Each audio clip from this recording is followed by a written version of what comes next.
Motorsport UK TV, the home of unmissable British motorsport video.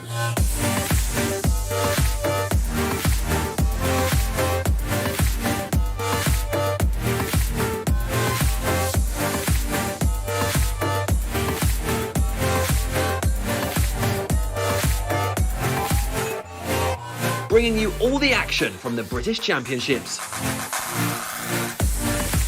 Taking you behind the scenes. Giving you top tips to succeed in every discipline. Showcasing the best equipment. And much, much more. Visit motorsportuk.tv today and make sure you never miss a moment.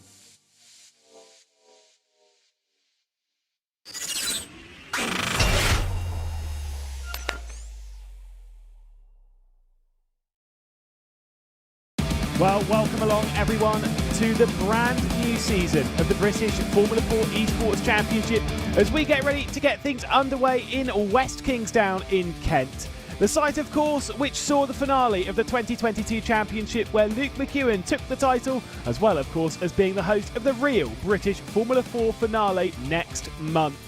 Those took part, though, on the Grand Prix layout, which, of course, today we are not going around. We are taking on the Indy layout as we head on to the first round of racing. My name is Lewis McGlade. Alongside me, and my partner in crime for the championship is Cameron Roger. Now, Cam, we're here for a bit of fun, of course. Got 4 races across the evening, and yeah, it's going to be an interesting one. Yes, certainly is. Always good when you kick off a brand new championship, and as ever with the the 2 divisions as such that we've got loads of racing to come your way. Also with the reverse grid as well for the second race in both of those. So definitely, yeah, spicing it up a little bit this evening. Yeah, of course, we had an exciting championship last year where we saw Luke McEwen taking that title at the Brands Hatch Grand Prix. So I had a really solid second half of the season, so it kind of has that thing of, and I'm sure it would be the same in both.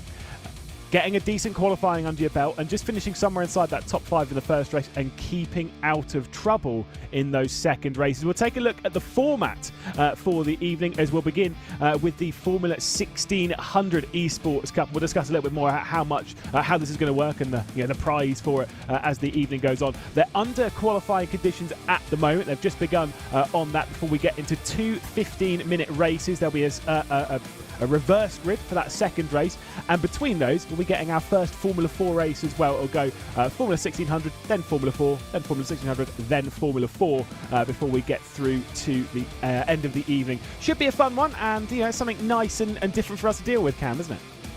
Yes, certainly is. And of course, as you see there with the reverse grid, it is randomly chosen between position 5 and 10. So we'll have the spinny wheel come up on your screen after that first race to work out as well. So it's a little bit difficult for the drivers. If you're in that fight for P6, P7, P8, then of course you then need to you don't necessarily know where you're going to finish in terms of the reverse grid. We're racing at Brands Indy. That's our first round of the calendar. We'll take a look at the schedule throughout the season. We go to Donington Park National, the Snetterton 300. That is not one of Cam's favourites, apparently. We're finding that one out as we're going in.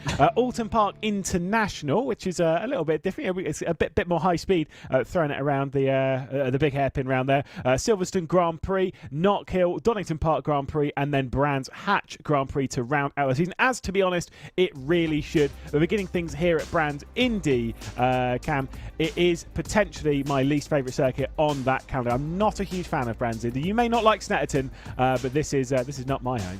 Yeah, it's definitely tricky tracks here on British soil, and yeah, increase from last season as well. Only had 6 races last season, so definitely good to see an increase of that. And of course, all the different sort of tracks that we have is going to be a bit of a different one for the drivers to work out. Although this car generally works well at pretty much all the tracks.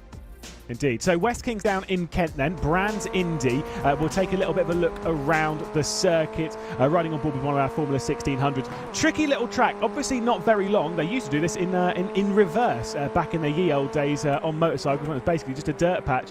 Going into Paddock Hill, expect a lot of oversteer on entry, understeer on exit, taking you out to that gravel trap on the left-hand side, which will pull you straight into the barrier if you're not careful. Into Druids, you want a slightly later apex round here to get you a decent charge charge down the hill. You can use a fair amount of that curve on the exit, as well as running through here at Graham Hill Bend. This is the one that will almost certainly pick up an awful lot of off-tracks throughout the qualifying they'll be in at the moment, and then the run up through Surtees and into the final corner at Clearways. A lot of understeering here. It is probably one of my least favourite corners in the entire country, but when you hook it up right, it is nice. Watch out for the understeer to drag you out. Dip 2 wheels onto that grass and you will get pulled straight into the gravel trap. You won't get pulled to the barrier, but you'll definitely lose a few positions. It is a very, very short lap, you know, and it's certainly sub-minute even in these cars, which, let's be honest, Cam, they don't exactly have the most amount of power in the world. No, they really don't actually.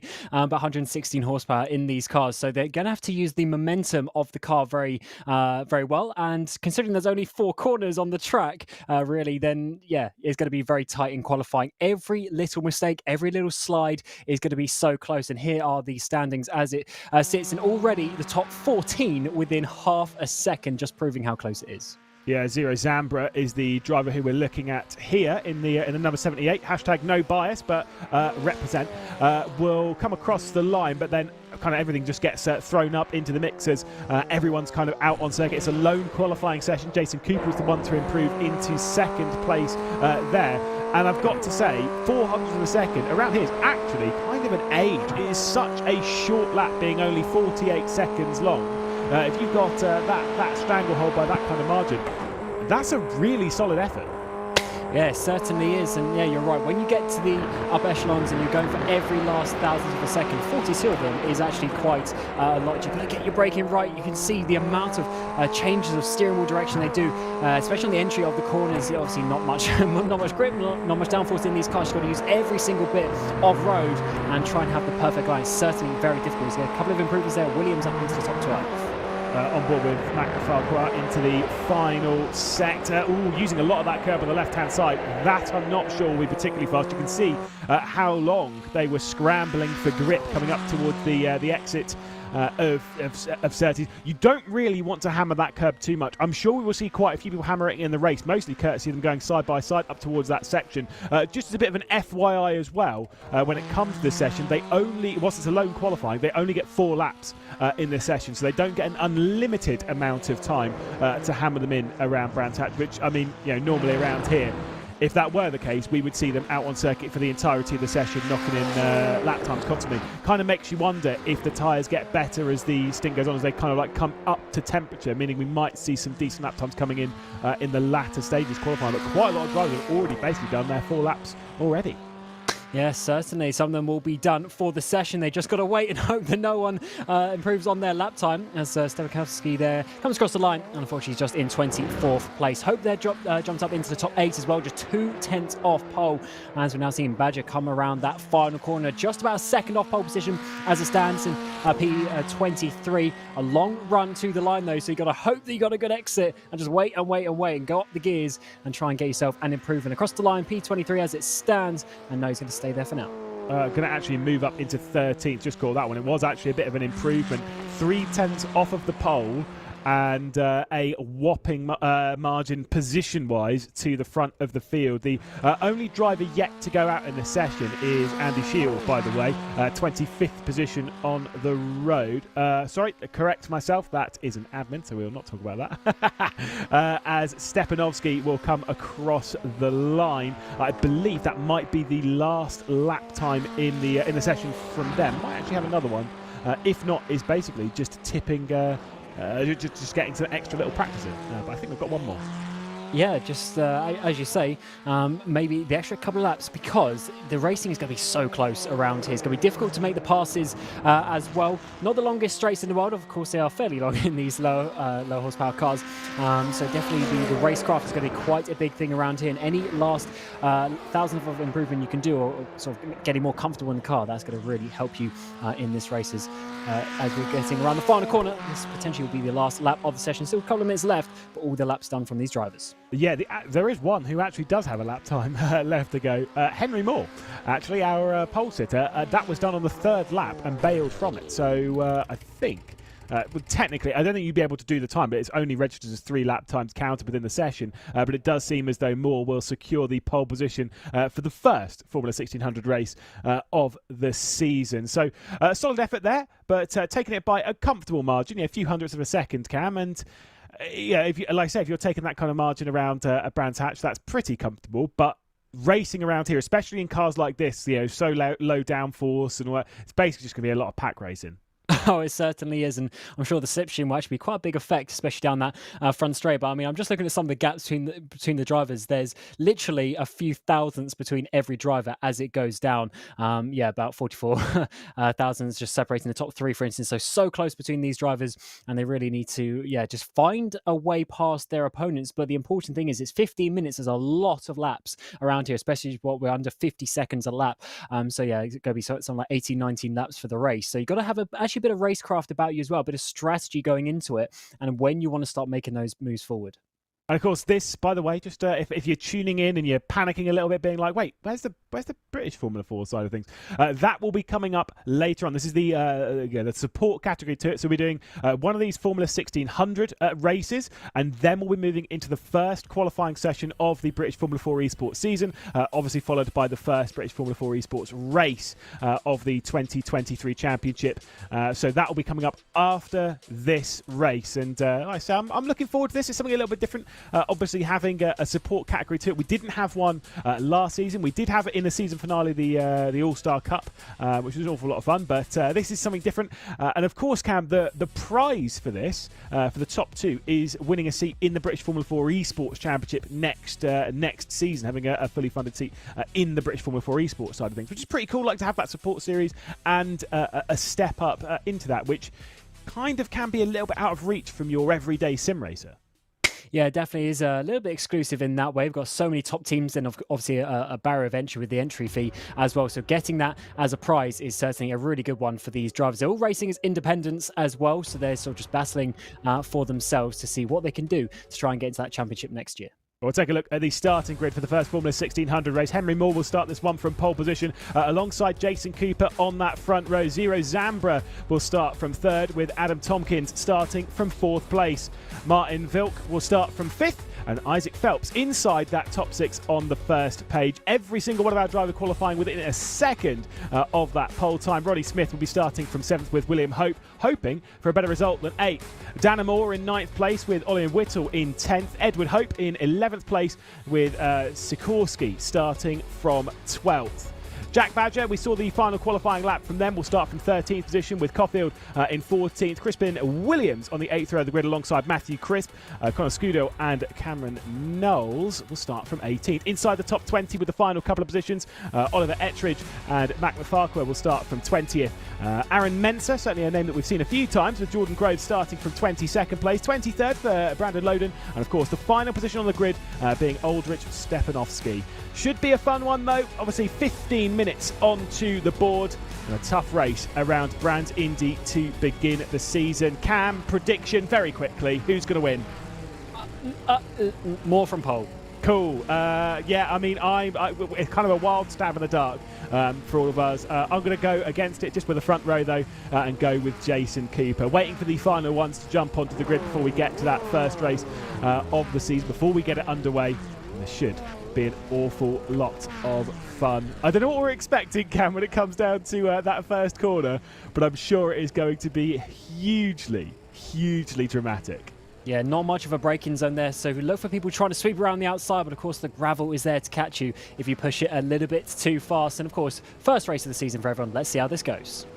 Well, here we go then. 15 minutes onto the clock, and of course it's Henry Moore on pole position, ready to take control. We are green at Brands Hatch as we race our way down towards Paddock Hill for the first time, putting all 116 brake horsepower into the road. It is a solid start from our pole sitter, but Jason Cooper's challenging around the outside, firing it into the first corner. It's Henry Moore leading. Zero Zambra's going to get to the inside as they head up towards Druids for the first time, and it is a decent start for our pole sitter. Henry Moore will hold on to the race lead, and those inside the top 10 look pretty clean. Cam, I'm not sure what's happened behind that.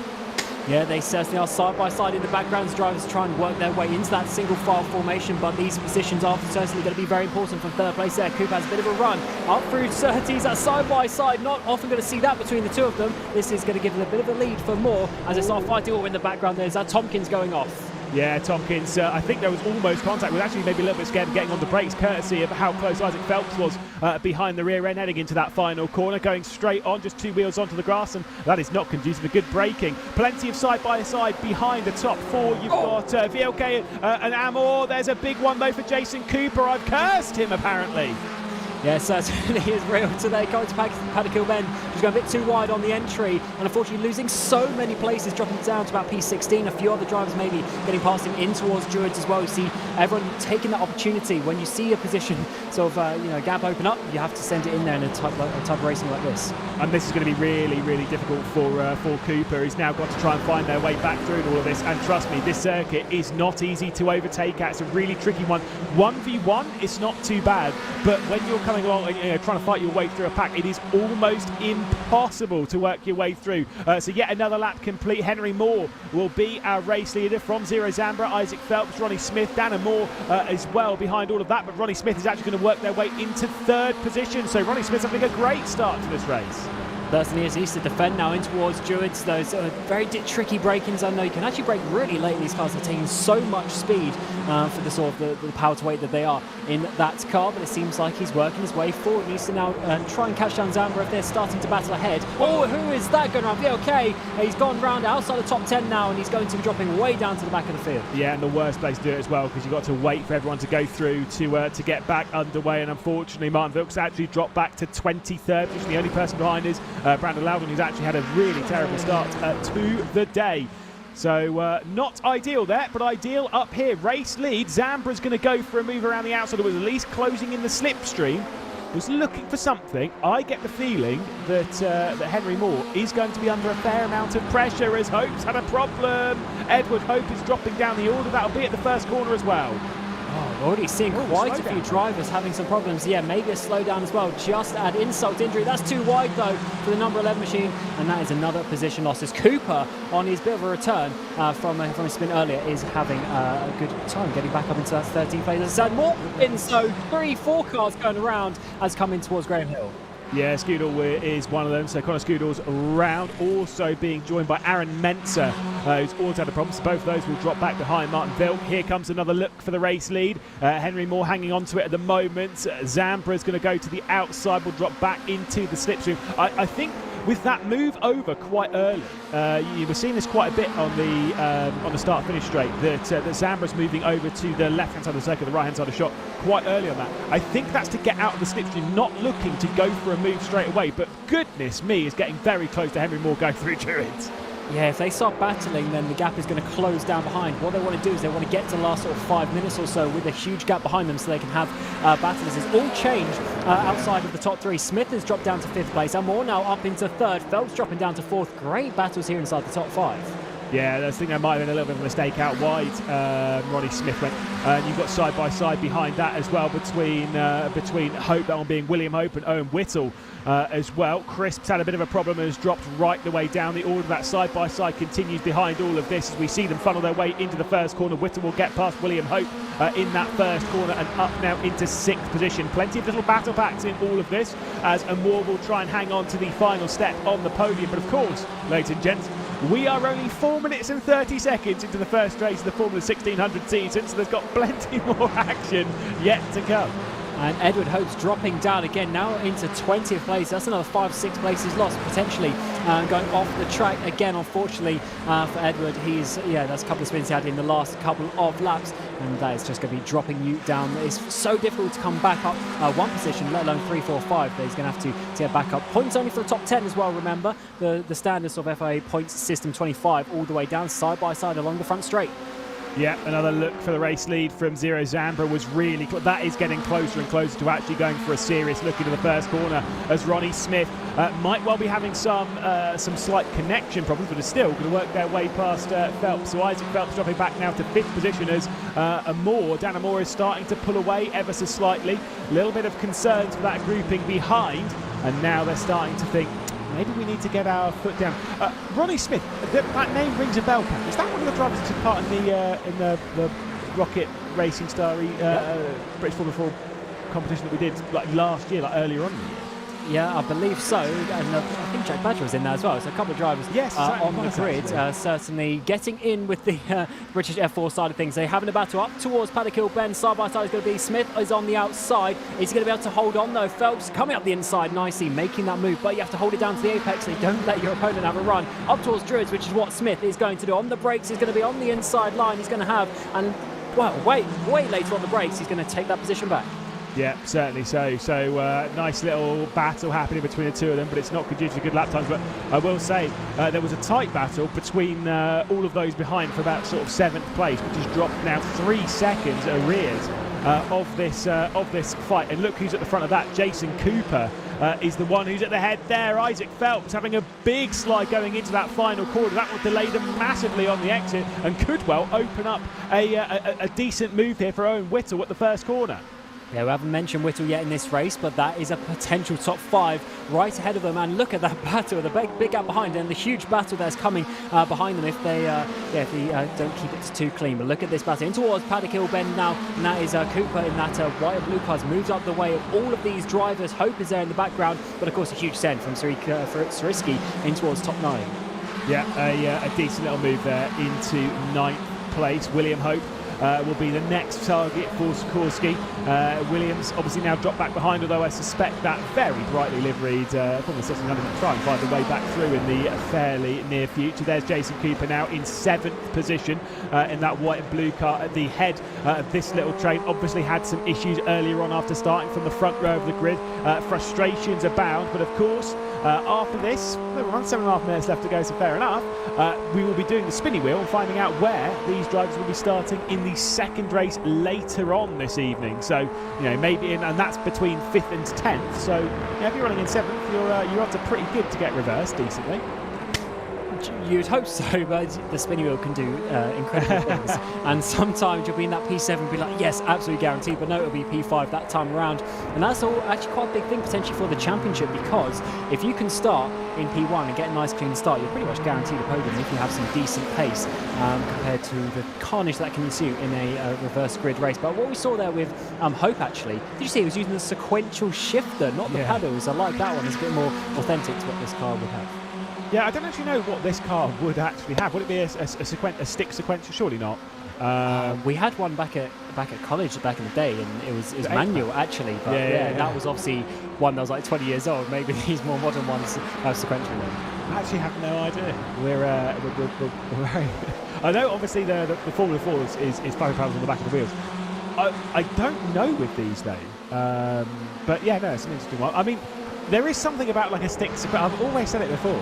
There's something about slamming down gears as if you're, one of the Kelly brothers in V8 supercars, absolutely pumping that stick shift, getting it down those gears, going into a heavy brake. So unfortunately, you don't really get out of that 4th gear, so you don't really get to go down like 3 or 4. But still, it is a lot of fun.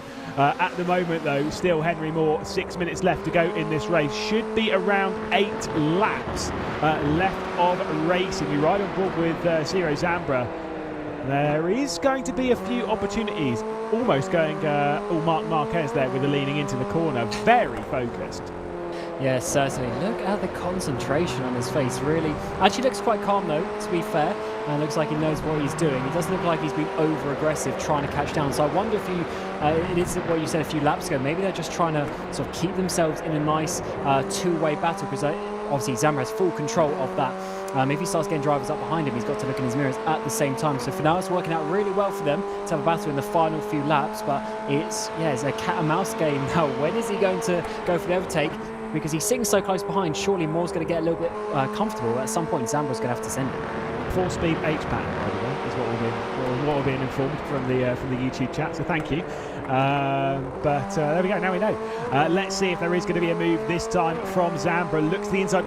I mean, I will say, Graham Hill-Bent, I love making a move there, but you've got to be super aggressive and very bold to do it. These are not really the cars to be sending it in, because as much as they are very small, their footprint, it is quite wide. Those wheels, I mean, you can see that they stick out. It feels like they stick out a mile And the idea is, obviously when you get down the inside, you have that fear that you're absolutely going to send someone to the moon. And trust me, in this car, you absolutely can. Yeah, there's definitely potential for a big crash in these cars. So yeah, you have to be doing it quite nicely. It's difficult though, because you do have to be aggressive. It's difficult to get the run, it's difficult to get that momentum, but maybe this is the moment for Zambra. No, once again, just getting very close as Cooper there jumps up inside the top 6. He's now trying to chase down Phelps, who's dropped off that battle for the podium positions, but actually Cooper's going back. Whittle gets back to P6. I think so. Moore and Ronnie Smith, I believe, are closing in over the last few laps. They've certainly been setting some decent lap times. The last couple, it's closing. It's kind of one of those. It's closing in by like hundredths, not tenths, which is very typical of racing around Brands Indy. As Jason Cooper had worked his way past Whittle, and obviously recently has dropped back behind Whittle. Of course, you've still got William Hope in all of this. But this is a tight battle for 6th. I think this is as good as it's going to get for Jason Cooper in this race. After starting from the front row, that will be disappointing, but that's racing at the end of the day. If you can get that P6, that's a little bit more guaranteed of a reverse grid as well, so potential will be on the front row again as he gets to run up the inside of Druids. It's going to be using that momentum out of Paddock Hill Bend. He's got the inside line. Whittle's going to go down potentially 2 places here. Here comes Edwards. William Hope, I should say. Around the inside is going to be, but not enough. But just showing you the opportunities are there if the door is open in front of him. That was a very nice move. That was a very nice, clean, easy move there from Jason Cooper. That's kind of how you want to do it around Brands Indy. It's kind of a no-risk move. Nice and comfortable, sent it down the inside. Both of them showed each other a lot of respect. Obviously, you did see Whittle closing the door and getting it right, basically giving just about a car's worth of room. But that is what it is. Up into the first corner once again in this battle. Clap down one of the gears into 3rd. Wrestle the car, try and get it oversteering just a little bit. You kind of got to drive this thing almost a bit more like a kart. You want the rear end to be a little bit pokey in this. You do, yes, I know it's only got 116 brake horsepower, but sometimes you can guide it through a little bit by slamming that right foot down. Yeah, you have to turn it on the rear. There's no front end as such. There isn't the grip there. Always Ettridge has had a bit of an issue come into a Druids, dropped down to 19th place. Bit of a gap ahead actually to Edward Hope. I wonder if there's some contact in between there, but either way, Oliver going for a spin. Let's see how this happens. We'll find out. So obviously here in Broading, quite a tight fight with McLafarqua. There's contact there and a little bit of a squeeze outwards. That's Adam Tompkins on the outside. And Ettridge going over the wheel. That's what's going to happen when it's 3 wide going into there. I'm not saying that's Ettridge's fault. I'm not saying anything, but it's when it's 3 wide in there, it's so easy to get clumsy in all of that. And here we go then for the race lead. So a 10.5 separating them, and 2 laps left to go in this one. Surely, for Zero Zambra, there has to be an attempt soon. You've got to try something to win the first race of the season. But do you want to lead the last lap, or do you want to be overtaken on the last lap? That is what he needs to make his mind up. Surely out of Paddock Hill Bend, the run up towards Druids this time around will be the send already to the inside. Moore's having to defend, trying to look big in front, but Zambra's going to be coming for this one surely in towards Druids. Should have gone. I should have absolutely gone with Zero Zambra, mostly based on the fact that it's the number 78. And it's the best number in all of sim racing because it's mine. It's yours. Yeah, thank you. That's why I said no bias earlier on. That's why he's going to finish P2 though. What are you saying? Nothing. What's your racing number? 57 actually, which is Ettridge, who just went up in the air. So this is going well. Oh dear. Well, we're on board now with Zero Zambra. You can see them in the bottom of your screen. Henry Moore on the left, and Zero Zambra on the right.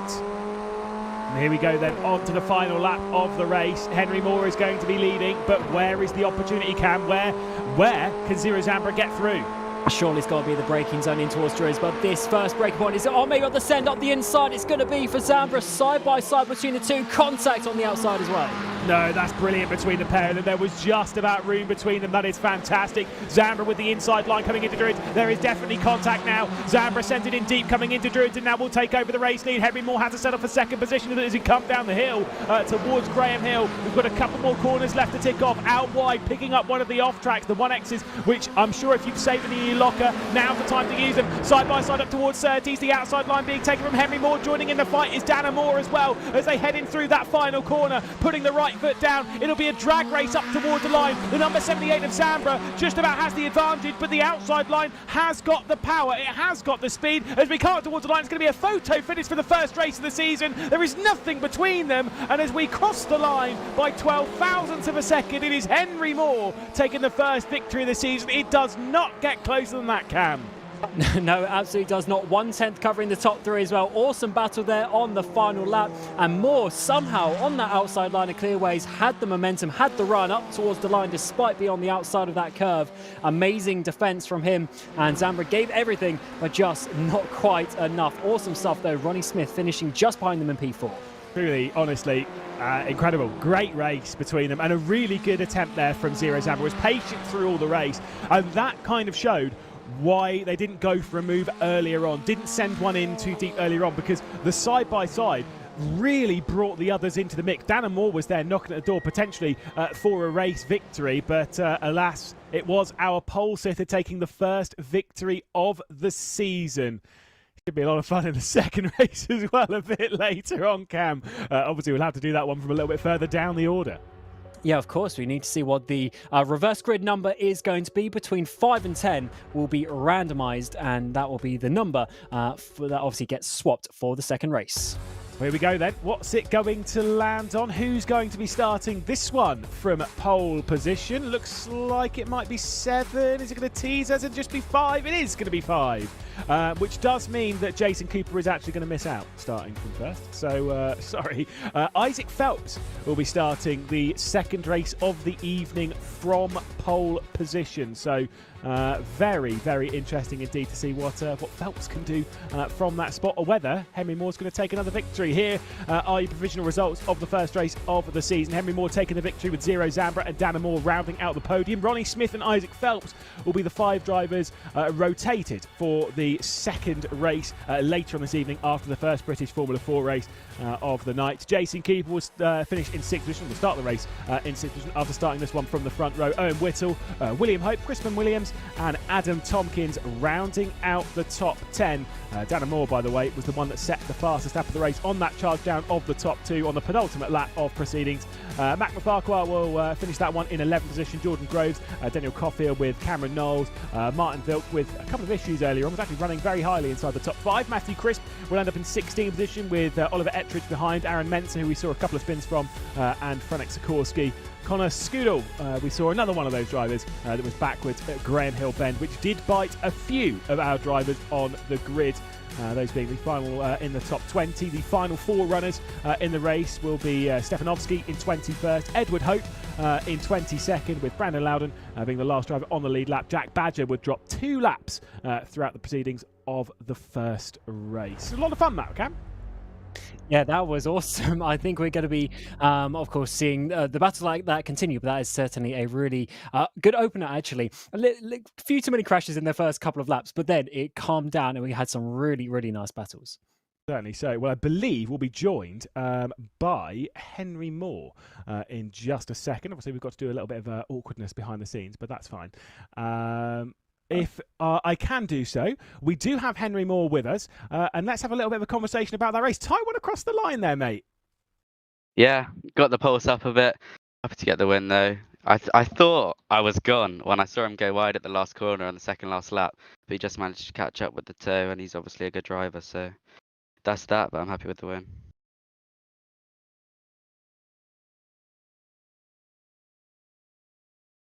Sorry, I pressed the wrong button. That's fine. Had pole position, got the race victory in the end. You'll be starting the next one from 5th place. Talk to us about how that one's gonna run, because obviously you got to start in the pack there. Yeah, it would definitely be really chaotic. I thought I'd be further back, so I'm happy with 5th. But yeah, I'll just try and get another win because that race was pretty much perfect. Well, we'll let you breathe and have a little bit of a calm down between now and the second race, which will be a bit later on. But congratulations on the first victory. Thank you. Perfect. Well, there we go. That there was Henry Moore, our race victor in the first race of the Formula 1600 race, but of course was fought tightly to the line by Zero Zambra, who will be joined by now. Really tight one throughout that race, Zero, and of course took it down to the final lap of the race, a move at Paddock Hill Bend. Gave it a good go. Do you feel you maybe left it too late? Yeah, I think I could have done it, but you know, in my mind was it's a whole championship. I can't just risk it now. You know, I was waiting onto the last lap, and I think P2 is still a very good result for the first race. I mean, I can build on it, and yeah, I'm gonna look for a good second race. Yeah, obviously we've done the reverse grid draw, so I can tell you'll be starting from 4th place. Do you think victory's definitely up for grabs from there? You seem to definitely have the pace around Brands Indy. Yeah, I think it's possible to have the victory in the second race. I'll just give it my best, and of course Henry's a really, really good driver. Dan is in the same team as me. I mean, it's an internal team, and he's a good friend of me as well. So probably clean racing, and that's really, really good. Well, we'll keep our fingers crossed. Hopefully you calm yourself down. Obviously you got the British Formula 4 race up next. Are you going to be watching that, or just sitting back and enjoying? Yeah, take a drink and watch it. Just some water. No worries. Thank you, Zero, and yeah, great race. Thank you. Perfect. Well, there we go with Zero Zambra after finishing 2nd place by a tiny margin in that one. Incredibly close. But we're building up, Cam, to the first British Formula 4 Esports race of the season. Should be a lot of fun, this one. Yeah, absolutely. This is when obviously, you know, the big teams, big drivers come out for the championship starting for them. It's going to be a slightly longer 20-minute race, but also the battle to basically get into that reverse grid place for the second race as well. So yeah, let's see what happens. It's going to be good. It's going to be fast. We need to see, of course, who is going to be sort of the contenders in the championship. Yeah, obviously these cars faster than what we've just seen with the Formula 1600s. These ones, you know, with more downforce, with more power, although you know, not by much. We were discussing this before we went in. They've was 160 brake horsepower in this British Formula 4 car, so it's not the most powerful, but because it's so light, Cam, these things they can be thrown around the circuit so quickly. Yeah, these are awesome cars, to be honest. It produces some of the best racing that there is on iRacing, in my opinion. I've done quite a few sort of races with this car over many different circuits, sort of the little club circuits to the big Grand Prix circuits, and they really just seem to work. So I'm hoping that we're going to see a really sort of nice race over the course of the season. Of course, we're going to see quite a few different tracks and different styles of circuits, obviously all British, but certainly a nice one with Brands top and tailing the season. Yeah, it's kind of see, that's when I started watching British Formula 4 and British touring cars and stuff. That's exactly how it was. It was Brands Indy first, Brands GP last. There's something so special about coming back to West Kingstown at the end of the season to crown our champion. Between that, though, we visit Donington Park twice, once to the National and once to the Grand Prix, as they have done this season. The Snetterton 300, Alton Park International, Silverstone Grand Prix, and Knock Hill between that before we get to Donington Park and Brands Hatch once again for the season finale. The format for the evening on the British Formula 4 esports side of things will be going into qualifying now, and then of course we have our first 20-minute race.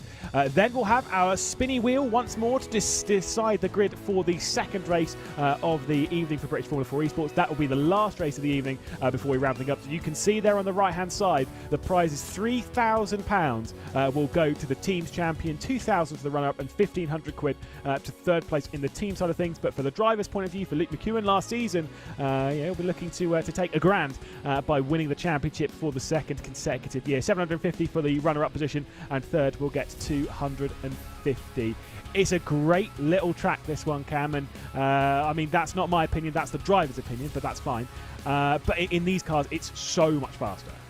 Yeah, it really is. We're going to see a bit of a decent step up in terms of the speed. Of course, these have a lot more downforce, a lot more tyre grip coming the way. And to be honest, it should be really good and actually quite fun for these drivers. Of course, it's quite a tricky track in terms of the overtaking stuff like that we said. But in terms of the corners, especially like turn 1 down through Paddock Hill Bend, it's so fast. You've got to be really on the limit as you come over the crest as well. Should be quite good fun for these drivers.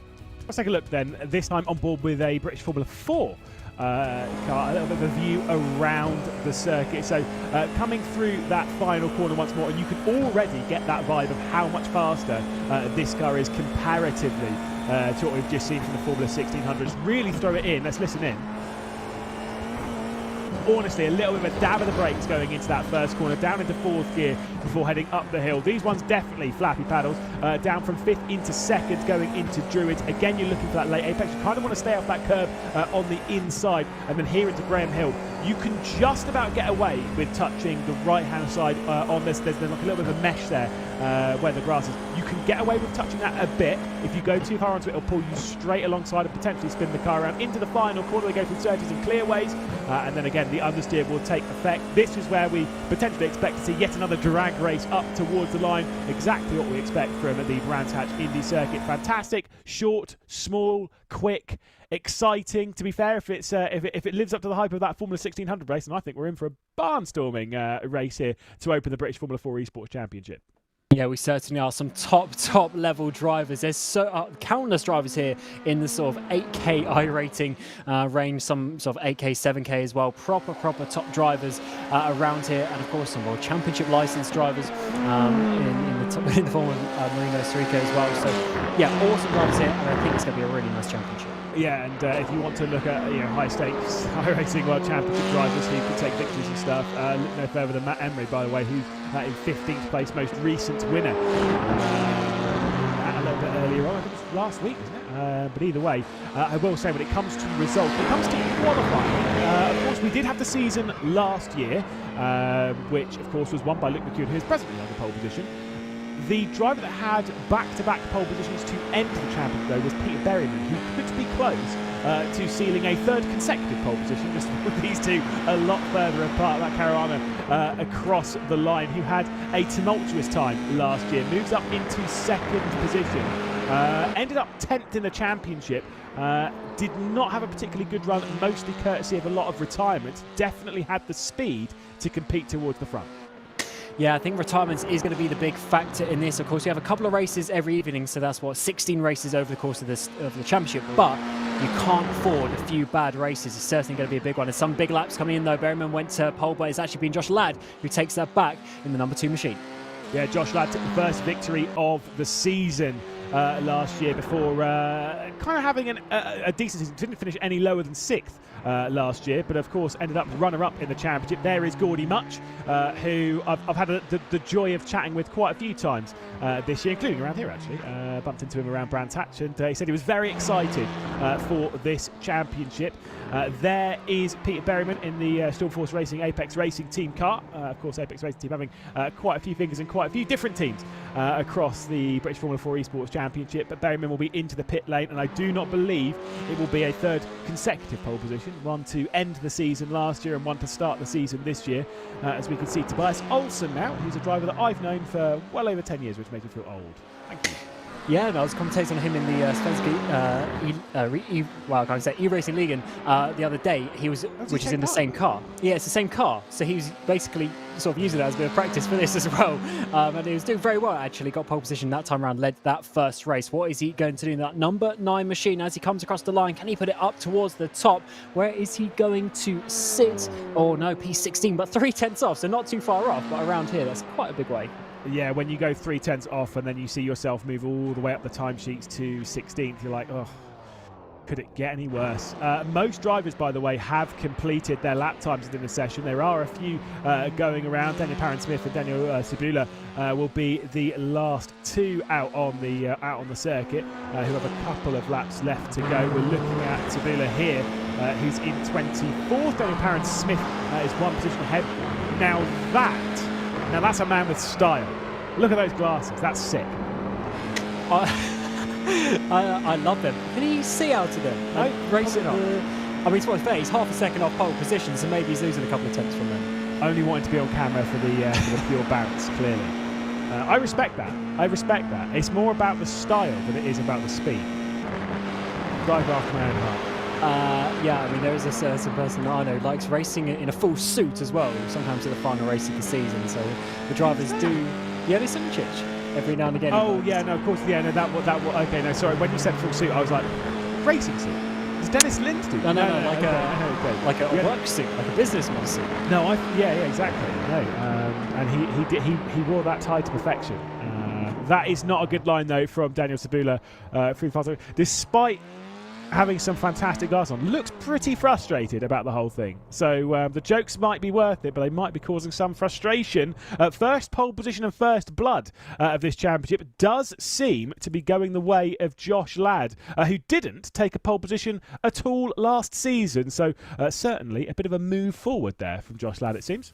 Yeah, that's looking really good, but once again, such a close qualifying, and as ever, literally just a few hundredths between loads of these drivers. There is a few actually jumps there of a couple of tenths every now and again as we work the way down, so maybe there's a few little packs of drivers. We'll have to see how that one works out when it comes to the race conditions. Of course, over a 20-minute race, that is actually quite a long time, to be honest, in this sort of style of car as well. So definitely, yeah, as we saw in the previous race in the 1600s, there's going to be a lot of race strategy, maybe waiting to the final couple of laps to have your move, because you don't want to do it too early and risk losing some positions like we saw, for instance, Cooper. He dropped quite a way down.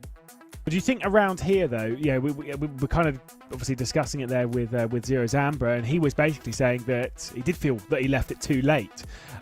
So potentially, some of the drivers, I kind of wonder if anyone here was paying any attention to that race. I kind of get the feeling that they might have just been focusing on the final dishes of practice, making sure that they're ready for their own race rather than looking elsewhere, which is kind of very understandable in this scenario. But if they were, they might change their tact on when they go on the attack and sending one down the inside.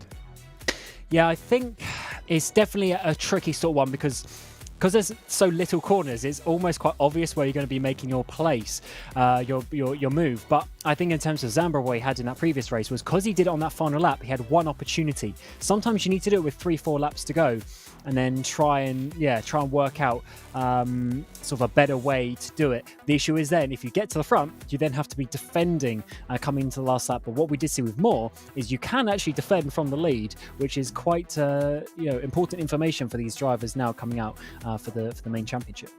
Now I'm going to ask you it now before we get into the starting grid, just in case. Who do you think is going to win from this one? Do you think it's going to be Josh Ladd? Do you think Berryman's maybe going to do it? I mean, he took 4 wins last season on his way to 3rd in the championship. Josh Ladd only had 1 win, but it was the first of the season, which could be a good omen for him. Yeah, I always find it so difficult to predict in the first round, because you never know. Sometimes it is open setup, so maybe there's certain drivers, certain teams who figured out a little bit more with the setup or something like that. Maybe there's been a little bit more practice, a little bit more effort put in from certain teams. That can always gain you that last tenth or so. So it is quite difficult to predict, but just looking at the consistency of McEwen last season, that's really what won in the championship. I wonder if that's what we're going to see. But of course, he's got to come from 4th place already in this first race. I mean, you do say that, though, but I will say when it comes to the consistency of Josh Ladd, yes, it wasn't in terms of victories, but Josh Ladd's lowest result all season was 6th. Meanwhile, Luke McEwen's lowest finish was 9th.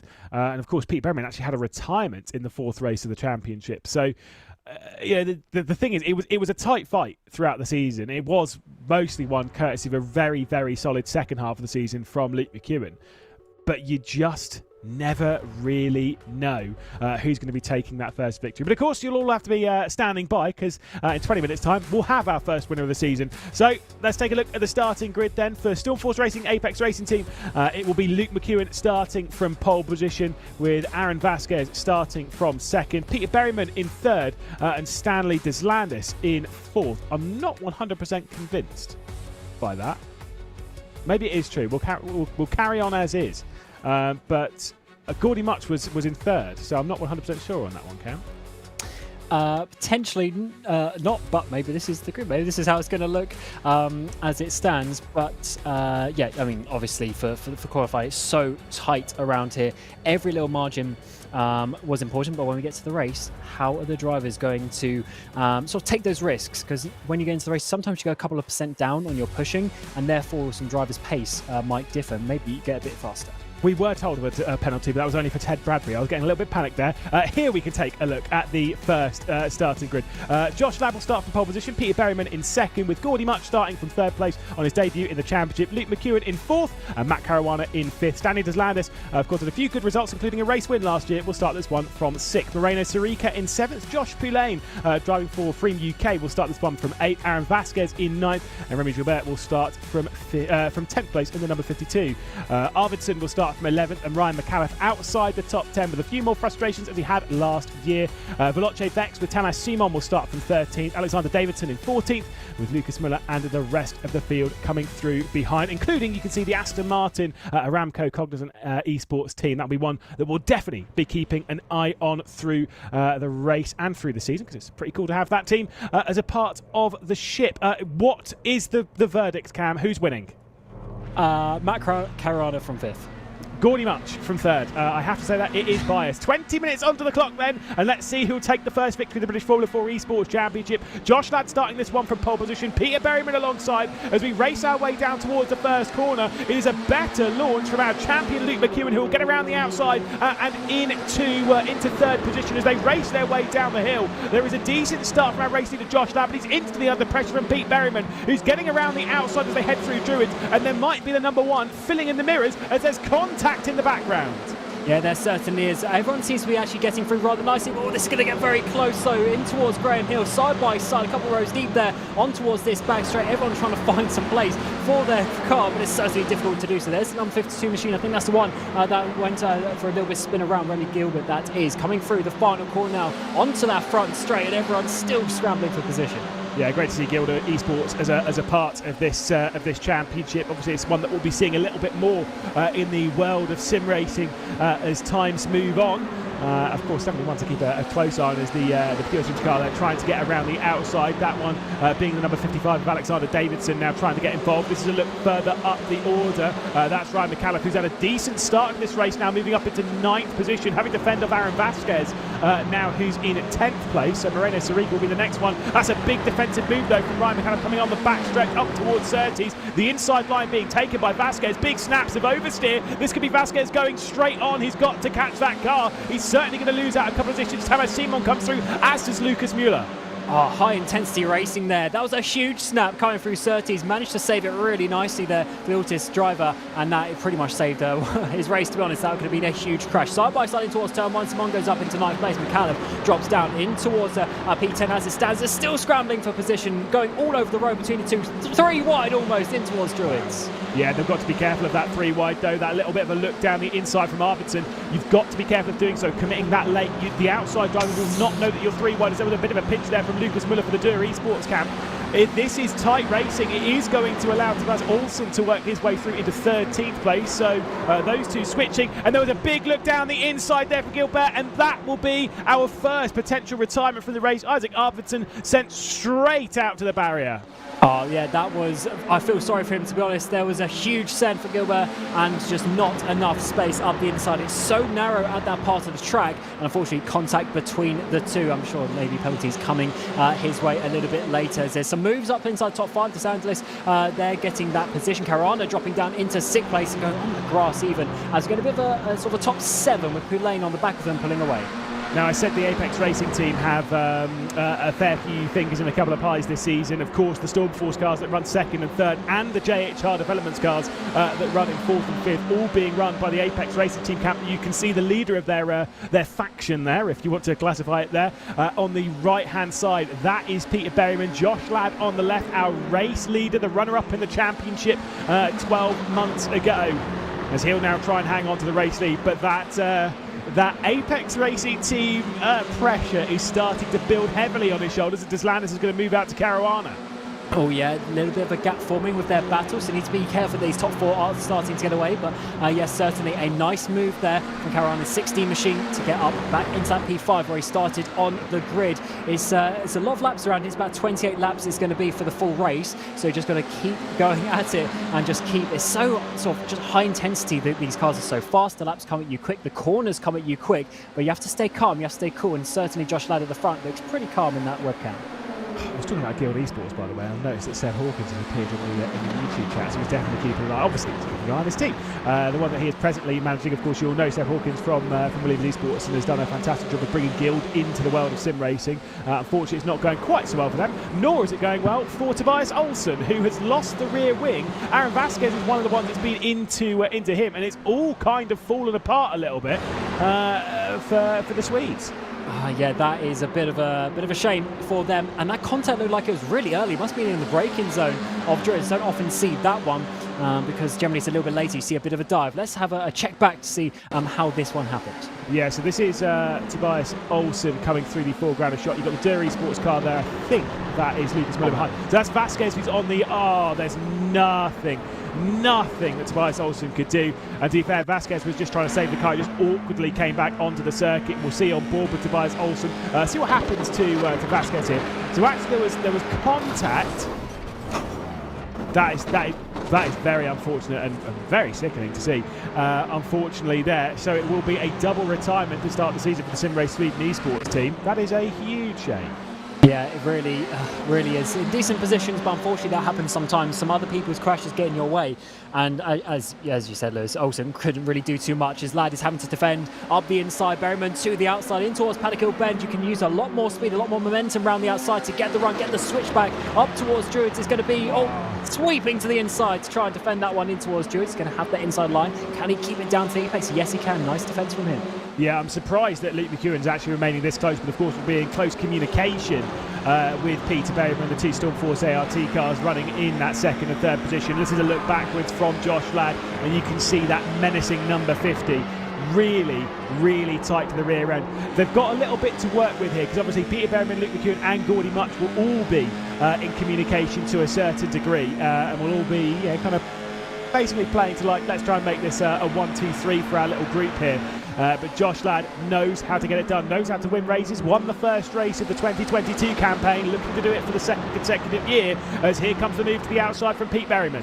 Oh, certainly is McEwen up the inside, potentially of his teammate as all around the outside as well. Much he's going to try and do. Here comes Caruana, all 5, even 6 cars there in the background trying to have a bit of a fight. Somehow they stay in the same order. But just showing you, I think Ladd is maybe slightly slower and actually holding up this group, and he's going to get very tense with these guys in the middle of it, because they're sort of trying to attack and defend at the same time. This is so difficult to keep calm, keep your nerves down, as there's still half the race to go. Yeah, there is a look at Gordy Much defending from Caruana. Once again, very tight in arrears. You can see the 6 of these cars are separated by 1 second across the line. I know someone was questioning how a commentator can't like this circuit. I mean, it's much more fun from a commentary perspective, that is for sure. It is absolutely fantastic. From a driver perspective, it could be tedious. From a racing perspective, though, it can be a lot of fun when you're in the middle of all of this. There is a look at Gordy Much as he's trying to... I think it's more defend from Caruana at the moment rather than go after his teammates in a sense, the sister team being McEwen and Berryman.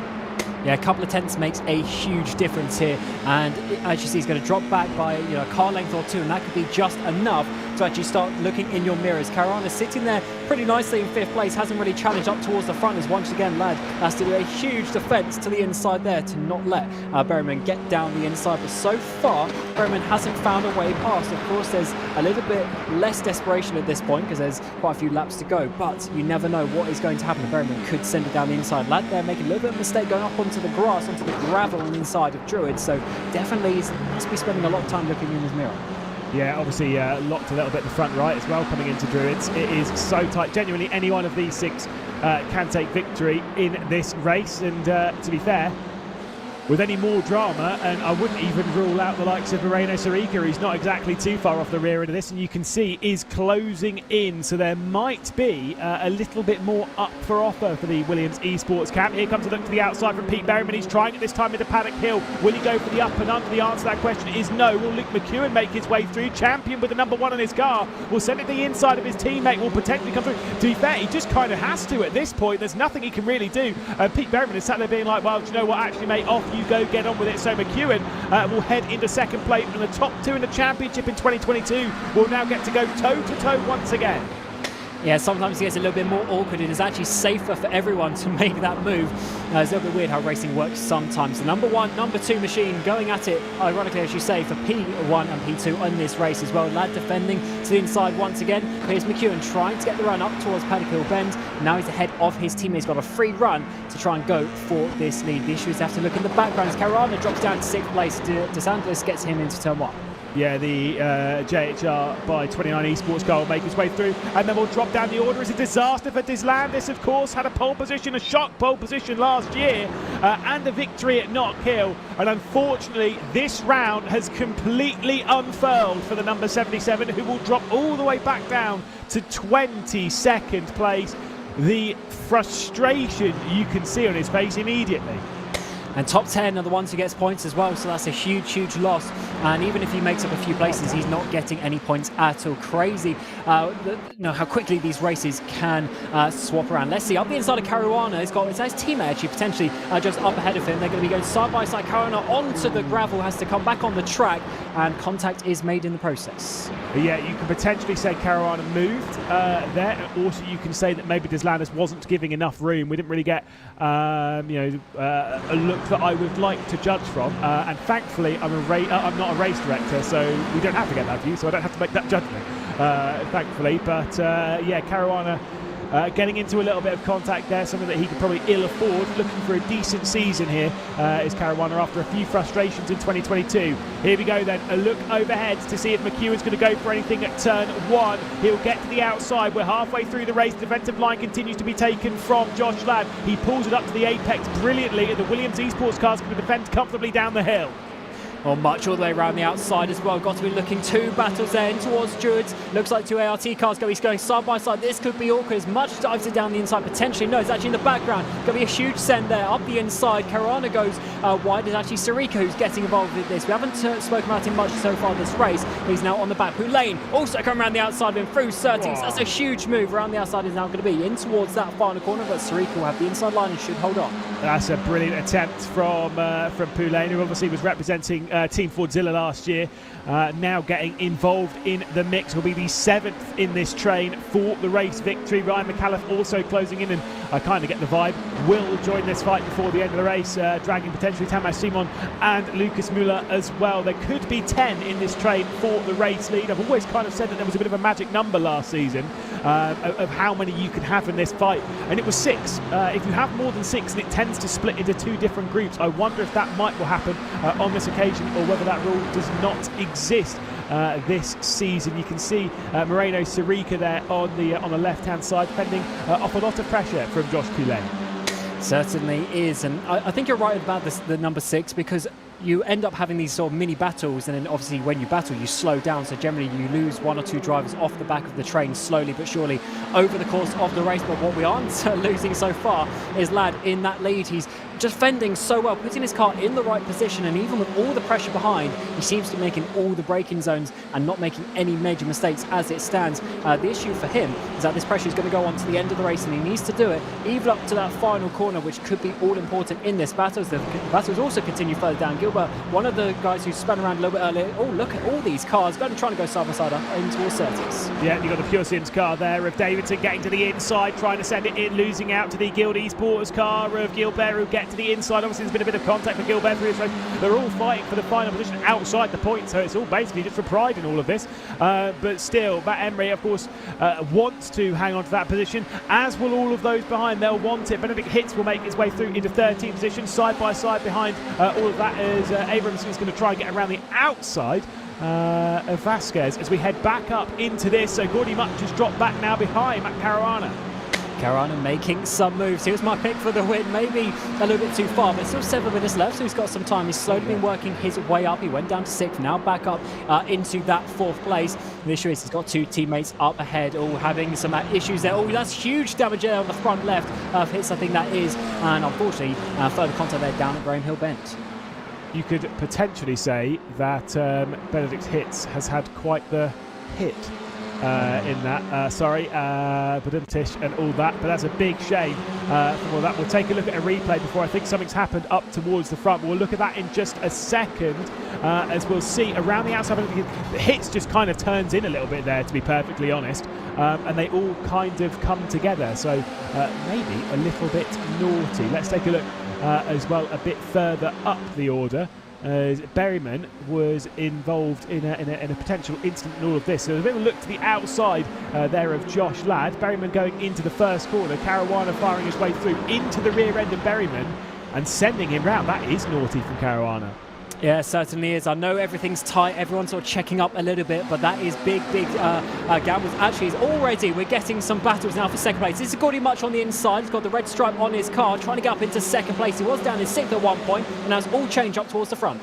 Yeah, this is getting very close indeed. So Josh Ladd still hanging on to the race lead. McEwen in second. Gordy Much going around the outside. Moreno Sarika involved in the mix. Matt Caruana and Josh Poulain all involved in this train. The side-by-side will take them through almost contact there between Gordy Much coming over the nose. And Moreno Sarika who'll get to the outside as they head through the final corner. Caruana with the inside run, with the inside line, and with fourth position as they head to complete yet another lap. 5.5 minutes left to go. Potentially, what, 7 laps left to go in this race. Still plenty of time for them to funnel something through. Is Poulain with an unbelievable send. Oh my lord, up into fourth place he goes, and now it's Caruana and Sarika to battle in towards Druid. Side by side they go around the outside. That is going to be for Sarika. They'll have the inside line. Oh, maybe just getting squeezed out a little bit there as Caruana is going to be able to hold on to that one. Maybe not though, goes a bit too wide. Up the inside goes Sarika. Oh, getting towards the end of the race now, you can see, because every position is being taken. Here's McAuliffe there. He's got the inside potential of his teammate. Yeah, there might be a couple of drivers struggling a little bit with the front left around here. You do lean on it quite a lot around the circuit, and we'll take another look at this one as we'll see how Josh Poulain was so unbelievably brave. Obviously these two, being Moreno Sarika and Matt Caruana, were so focused on each other. Josh Poulain said, yeah, you can carry on with that fight. See ya. I'm going to carry on. I'm just going to take the spot. She said, don't mind. Absolutely brilliant. Fourth place Poulain would go to and all of that. Honestly, that's how they were moving the day. It looked so simple though from above. It almost looked like it was just on cruise control running through some multi-class traffic. Absolutely beautiful there. And as you say, fourth place, he's got the opportunity for the podium. We're still battling, and somehow after all of this has changed in behind him, Josh Ladd still holding on in this race so far. McEwen in that second place, as he has been for quite a few laps now, needs to try and find a way through. The issue is that they're all checking up in behind, and that's how we lost Peter Berriman in that battle a little bit later. Once again, Ladd just holds that inside line and then gets back to the race, and off the inside is going to be contact between the two as McEwen goes, and Josh Ladd has lost his rear wing. Yeah, this is going to be big. The top two in the championship last season will be out of the points, will be out of this race potentially. That was just crazy stuff, and we'll have to see that from multiple angles. But Gordy Much will take the lead from Poulain, from Sarika. Josh Ladd will drop backwards and will certainly have to come into the pit lane. He'll absolutely have a meatball. He may not know completely that the rear wing's gone until he turns in and is like, well, there's less grip on this than the last time I remember. Oh my god, he's somehow still going though. What's he, P4? He's only dropped down 3 positions, 3.5 minutes to go. Can he get to the end of the race? Probably. Yeah, as you say, if it's meatball, he'll have to come in, but is he going to continue for now? Yes, he does, and this is going to be very, very awkward in behind him. We've got Simon and Müller trying to get past, 3 wide over along the front straight. He's going to be Simon up into 4th, Müller up into 5th, and Ladd just needs to try and hold on to the end of this race. Wow, what drama we are seeing in this first race. Moreno Sarika then into 2nd position, looking to try and take top on for William Esports. Josh Poulain in behind after that unbelievable 3-wide pass into the first corner. It's been an exciting start to the season, the British Formula 4 Esports Championship, with high drama, including this. Let's see what happened here. So Ladd switches back to go to the inside, and I'm sure, Ladd was the one defending rather, and McEwen with the one with the send down the inside. I'm sure that McEwen will probably feel that there was a double move there from Josh Ladd, but looking from above, I'm not sure there was. I think that was just a very aggressive attempt from McEwen that went very sideways. I think it might be more on his shoulders than the other way round. Yeah, that very opportunistic, and that's what he had to do. Of course, Ladd was coming back to the racing line, but then, yeah, potentially defended again. Of course, that's not our call. That's for the stewards. It was very tight then. Josh Ladd definitely came in a bit tighter in towards the Paddock Hill bend, so certainly one to look out for, and that'll be a big talking point, as you say, number 1 and 2 in last year's standings, and they're going to be losing a lot of points already. 25 points for a win at the normal FIA system, down to P10, 1 point for P10, so certainly some interesting battles to start the season. They'll have to come again for race 2. Well, here we go then. Let's see. 3 laps. It'll be 3 laps to go as they cross the line. Can Gordy Much hang on?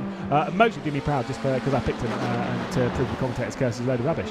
But we'll have to wait and see because Moreno Sarika will be desperate to get through. Josh Ladd remains out on the circuit without that rear wing with a fend from Peter Berriman. Squeezing him off a little bit there going through the first quarter. I'm sure more so scrambling for grip as Berriman finds himself back inside the points and inside the top 10, mostly courtesy of his teammate being ejected from this one after that contact at the first corner. And I'm sure Josh Ladd, the last team that he will allow to pass in all of this is the Stormforce ART car. This is like, well, you're the one that's destroyed this race for me, so we're absolutely not doing that. 2 to go at the line. Oh, yeah, I don't think he's going to have much option, though. I don't think he's going to have the grip to be able to hold on for the final couple of laps. But certainly, as we come to 1 minute to go in this race, Gordy Much is leading the way. Sarika in second, Poulain up into third. They've got a top three breakaway before we've got Simon and Muller batting out for the P4. Lad drops down behind Berryman and Armstrong, who both get past, I'm assuming, it's Paddock Hill Bend this time around, as Muller also up into P4. Yeah, solid race. Season start here for the Dörr Esports driver, working his way into fourth. And you've got to say, the joys of this race is just keeping your nose out of trouble. And that's all it's been. There'll be one final lap for Gordy Much to potentially try and hang on here and take victory for the JHR by 29 Esports. You can see there'll be a little bit of a breath, a bit of a sigh of relief as they come on to start the final lap of the race. I think Sarika might be too far behind. He might be, but we saw an overtake in the final corner in the 1600 race just a few minutes ago. Are we going to see that once again in Spores Clark and Clearways for the final time around? Sarika getting close. It's closing off a couple of tenths of a second, but Much is, he looks pretty calm, looks pretty strong at the front. No mistakes now. He should have the victory. Well, here we go then, out wide, again pushing it to the nth degree, to the absolute limit. They are going to be firing it as hard as they possibly can. It has been a dramatic opening race of the season. We've had plenty of our favourites from 2022 returning, plenty of them battling around at the front, but it is a new driver for the 2023 season for the JHR by 29 Esports team, representing the Apex Racing squad. It is Gordy Much taking the first victory of the season here at Brands Indy. Moreno Sarika coming in just under 0.3 of a second behind. Josh Poulain, after some fantastic moves, will come across in third as we wait for those drivers to come across the line. Berryman is inside the points as there's contact coming through outside of it. That was a little bit naughty. Daniel Sabula will go for a bit of a spin ahead of Harley Horton. Yeah, awesome finish to the race and some awesome battles out there. Unfortunately, contact in some of the major positions. Berryman got spun around, huge contact between Ladd and McEwen as well towards the front. So really the top three, top four drivers involved in some huge contact. That just shows you how much these drivers are pushing. And I'm sure the stewards room will be pretty busy after this race. But an awesome, intense way to start the season. And I'm sure there will already be a whole host of protests being put in from that one. These are all between our top two protagonists of 2022, Luke McEwen and Josh Ladd. The main talking point from that race was the contact between the pair of them. But of course, there's another race coming up this evening. Let's find out who's going to be starting this one from the reverse grid pole as we bring out the spinny wheel once more. What number is it going down? It landed on 5 for the Formula 1600. I think we're leaning towards 5 again, or maybe an 8. Oh, just about 8, which does mean I was going to say Moreno Sarika is going to start as one for pole position, but that's not even remotely true.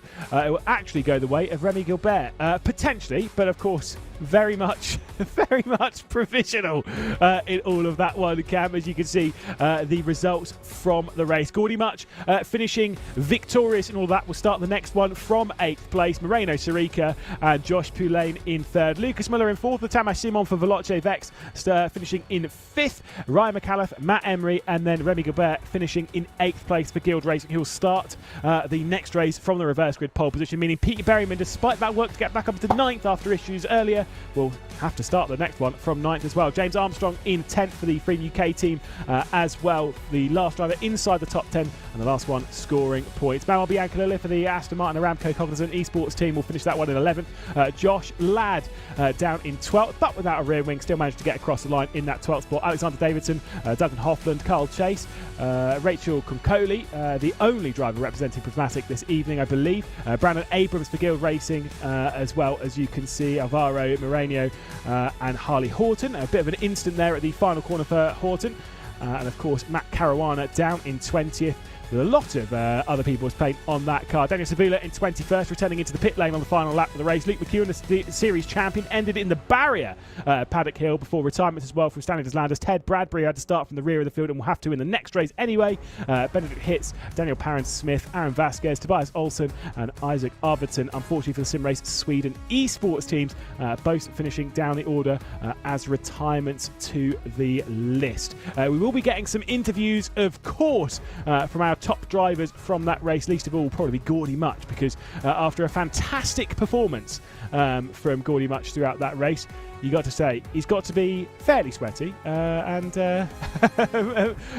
fairly happy, Cam. Yeah, he had such an intense race there. Really had to work hard for it as well. Of course, a couple of accidents ahead helped his final grid position, or finishing position in the end, I should say, winning the race. But certainly an awesome one indeed. And let's hear a few words from him now. Yeah, certainly so. We'll be able to catch up with Gordy much now. Was my pick for the victory. Just want to say that, Gordy. Just throwing that one out there. I did throw out there, hashtag no bias. But congratulations, great victory. But what do you make of all that drama ahead, mate? Yeah, I think, like, with the nature of this car and the slipstream, I think we always knew it was going to be super, super tight. It's such a small circuit as well, and you don't really get a break, so it was always going to bunch up. We knew that in practice, so I think for that race it was all about survival, and unfortunately, out of Stan and myself, and then 2 friends ahead at Apex with Pete and Alex, I was the only one that was able to survive. But yeah, it was, I think there was some overly aggressive defending, in my opinion. But hopefully we see another tough fight for the next race, see how it goes. I think it's going to be a really interesting race with the grid all mixed up. But yeah, it's great to get a win for 29 Esports on debut. Now, when it comes to battling throughout the race, obviously everyone's battling between everyone else.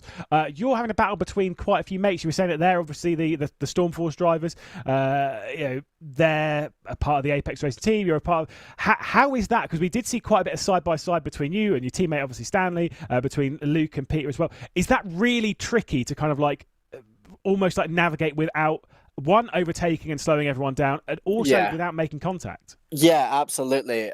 I mean, like, especially for turn 2. Turn 2's extremely hard because it's such a heavy braking zone. And, had three cars ahead of me, and each one is braking earlier than the next one. And I think it was Matt that got past me at one point, just done a really good move around the outside of a hairpin, which I think shows how much we were being bunched up.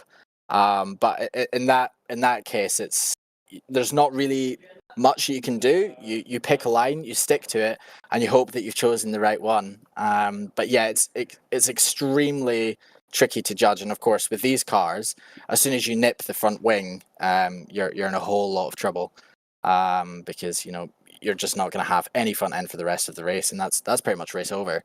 So it's really, really hard to judge. But yeah, luckily, I managed to judge it right in that one. Well, I saw Pete Berryman in the background, who looked quite happy. Maybe he'll be finding himself a bit less happy when he finds out he finished in 9th place, and the reverse grid will be 8th, which is next position we'll see you starting from. Gordy, we're going to let you get away and get ready for the next race a bit later on this evening. Excellent win, mate. Thank you very much. Catch us in the next one, maybe. Yeah, well, I mean, I'll take almost all of the credit from that one. Cheers, Gordy. Cheers. Bye. Of course, a fantastic victory in the first race of the season there for Gordy Much. We'll bring in Moreno Sirica, who was the driver who finished in 2nd after catching up to that big fight for the race lead. The top 6 were all battling over each other. That was a big incident, and somehow you came through in 2nd place. Talk us through your race. That was manic. Yeah, I mean, the start wasn't ideal, I'd say. I had to fight quite a lot on the opening laps to just stay at the back of the leading group. Then after that was just sitting there, to be honest. I didn't really want to risk any move knowing about the reverse grid. So I was happy with top 5, top 6 at the end of the race. Then obviously some incident up at the front and just moved forward because of that. And I really tried at the end to find a way to overtake Gordy, but I made just the slightest mistake on the penultimate lap going wide out of turn 3, and that pretty much compromised any of my chance there. But yeah, I guess still a really good opening race of the championship. We've worked through a grid once. You'll be starting the next race from 7th. Yes or no? Can you take a victory from there? I mean, race 1, I guess, definitely proved that it's possible. So why not? Well, I'll let you get ready for that one. Prepare yourself mentally. Of course, we've got a Formula 1600 race on that. Maybe you want to catch up on some tricks as how to work through in that one. Cheers, Moreno. Yeah, cheers, guys. And of course, Moreno Sarica there finishing in second place throughout that race. Obviously, all involved in all that was Josh Poulain, who ended up in third and the last step on the podium. Again, incredible stuff between the top three and incredible moves that were put on throughout the broadcast. I'd like to have a quick chat with Josh, mostly to talk about that move. Obviously, finishing in third place in the race. Josh Poulain now joins us, and I really want to talk to a driver who is crazy enough to try a 3-wide send into the first corner. Where did that come from, mate? Look, I mean, you got to think on your toes around this track. It's a very hard track to make some moves. I had the run on both Matt and Moreno, so I thought, well, why not give it a go? It paid off, and we went from there, really. Now, with you being so bold with those kind of moves, is it going to be elbows out in the next race? Are you going to be trying to fight your way through again? Not really, mate. I mean, I'm struggling for pace a little bit, so I'm kind of counting the stars, and whatever opportunity I get, I'm in. If the move's on, best believe my car's up the inside. Well, Josh, basically that's all I wanted to hear from you, mate. I want to see some big moves still in the next race, though. So let's see what you can do. Congrats on P3, and again, an excellent move. Cheers, Josh. Appreciate that. Cheers, guys. Nice. And Cam, there we go. First British Formula 4 esports race done of the year. Second one coming up later. But before we get to that, we've got to deal with those Formula 1600s again. Absolutely, and the drivers, of course, preparing themselves for that second race. Reverse grid, P5 it was. That was reverse. They've had a little bit of a break, and then they're now coming back for this second race. They need to try and find their way through this next phase of the race for the drivers who were reverse. Of course, is only top 5, so it shouldn't be too bad. But they've still potentially got some extra hard fighting on their hands. Points still on offer just for the top 10. Yeah, just to remind you as well, Henry Moore, I'll talk you through the top 5 in that race that are going to get reversed, of course. Moore was the one who took victory in that first race by not very much, let's put it that way, over Ciro Zambra. So those were first and second. They'll be starting from 5th, from 4th. In third place will be Dan Moore, as he was in the previous race where he finished. Then Ronnie Smith, who will be starting from the front row of the grid alongside Isaac Phelps. Of course, we will be bringing you the grid in a few moments' time as we get into the race. But Henry Moore, solid effort in that race to have taken a victory earlier on. Did that one from pole position, looking to try and take a clean sweep from the races, but sounded fairly calm after that race. Cam, and obviously will surely want to go on the attack to take the double. Yeah, definitely getting a double victory will be very, very helpful indeed, and an awesome way to start the championship as well, especially with the point system that we have. If you can get some big results early on, it's going to be difficult for you to catch down. If you have a bad race and you finish in 10th, it's only 1 point. You finish first, it's 25. So yeah, it's quite a big, a sharp step down considering we have 20 odd drivers, 22 drivers on the grid. So yeah, definitely a good one. And I think what we're going to see potentially is a similar sort of race where we're going to see the battles happen in the final few laps.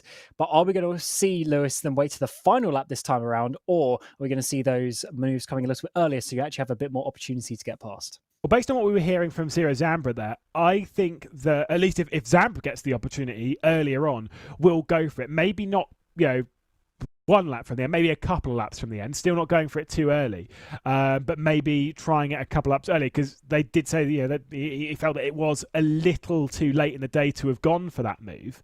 And so I kind of wonder if there is going to be a little bit more up for grabs for Ciro Zambra. But we'll have to do that one from 4th place on the grid, of course.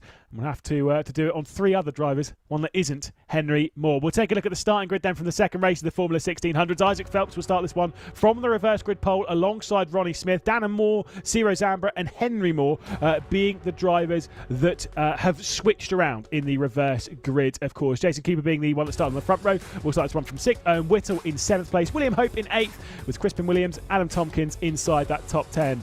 The rest of them kind of filtering their way through. Some big ones to point out in this. Martin Vilk was one of those drivers that was involved in some of that feisty contact earlier on, as was Edward Hope. So we'll see what those can do. Sikorsky having a bit of a spin throughout the race. Brandon Loudon also having very, very early issues. Cam, Roger.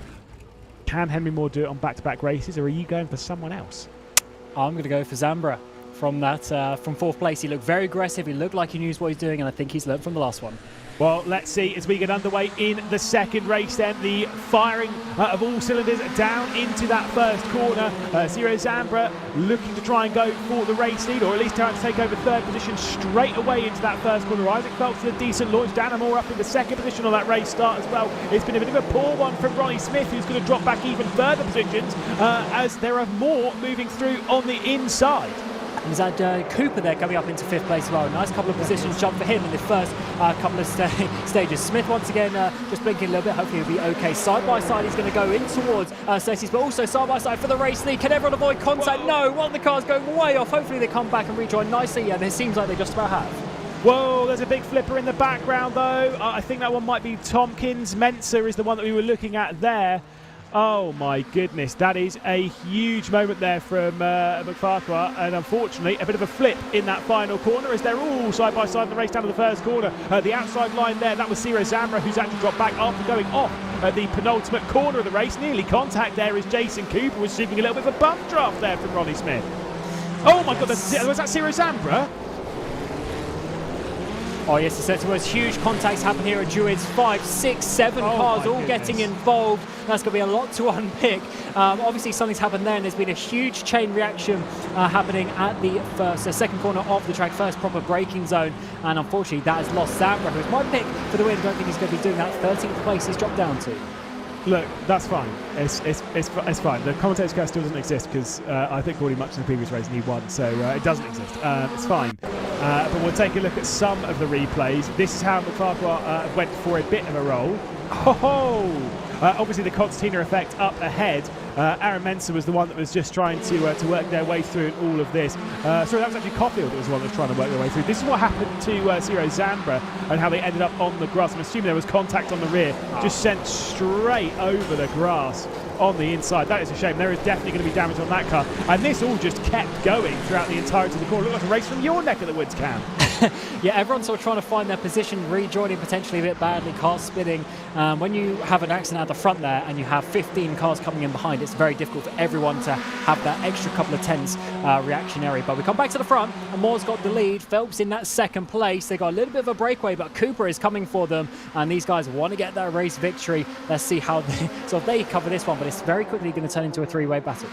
Yeah, so you can see our race leaders down there, Isaac Phelps and Dan Amore, battling over the race lead. Jason Cooper started this one from 6th, also trying to get himself involved in the mix. And will there be an attempt for the race? Obviously, we'll feel a little bit aggrieved after the first race, having a bit of an incident in that one, dropping down the order, having to fight their way back up, and certainly did so into that 6th place. Fought very hard to have done so. It was very unfortunate the reverse grid happened to be the smallest number. The spinny wheel works in wondrous ways as Whittle and Hope will go side by side. William Hope with the inside line, losing out. Oh, sorry, Whittle with the inside line, rather, and William Hope is going to be the one to lose out.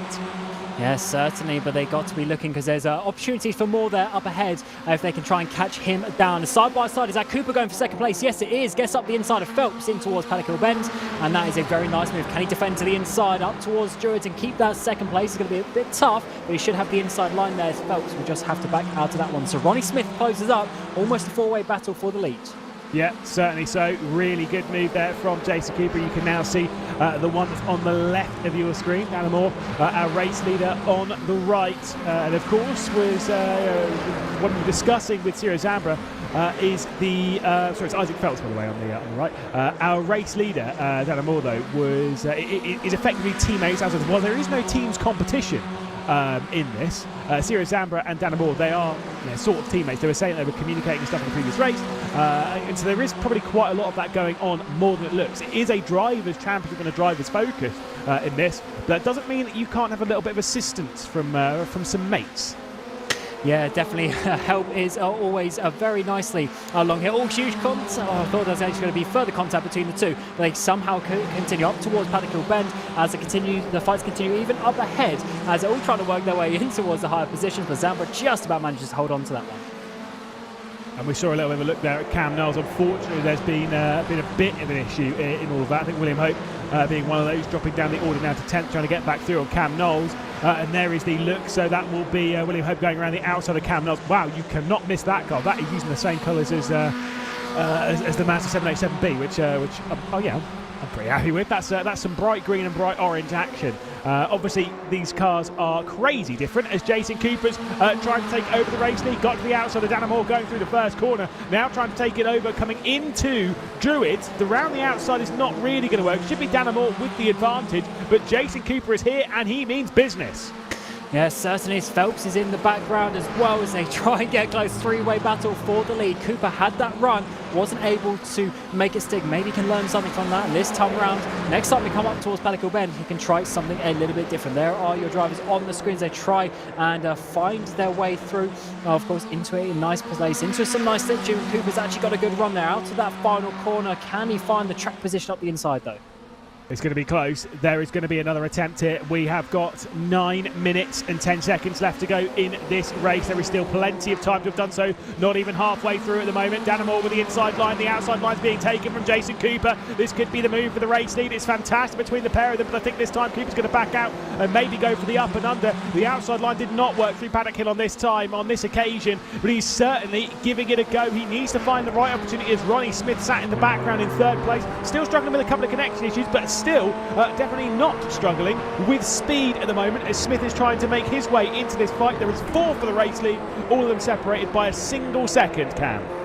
Awesome stuff to see. The battles towards the front here. The 1600 certainly giving us a great battle, great action here out of Brands Indy. Look at the run the Cooper's got though. Got that slipstream up towards Paddock Hill Bend. Around the outside is going to have to be very tricky to do so. So sometimes you want to get the switch back in towards Druids. No, it's going to hold it all the way around the outside. A big chunk on the curve there for the 43 as Moore comes across to defend that one. So Cooper's going to have to try and find a way to the inside line. But no, can't quite do this time around, and Moore also making it down to the apex. So really nice defense there on the limit, but just about enough to hold on. Kind of get the feeling there that Jason Cooper was going to go for, was at least going to try the up and under at Paddock Hill, but because just based on when he was turning in, right, and then just have that gap still filled because Danamore is just pulling the brakes on and basically coming to almost a stop, what feels like a stop on the apex. So fantastic stuff as we can see this battle. Edward Hope, Conor Scudell and Daniel Caulfield, who had issues on the first lap after being involved in that incident that saw the flip of Mac Farquhar, and unfortunately Caulfield was kind of delayed in all of that. Now trying to work his way back up the order. It's once again Cameron move for the race lead.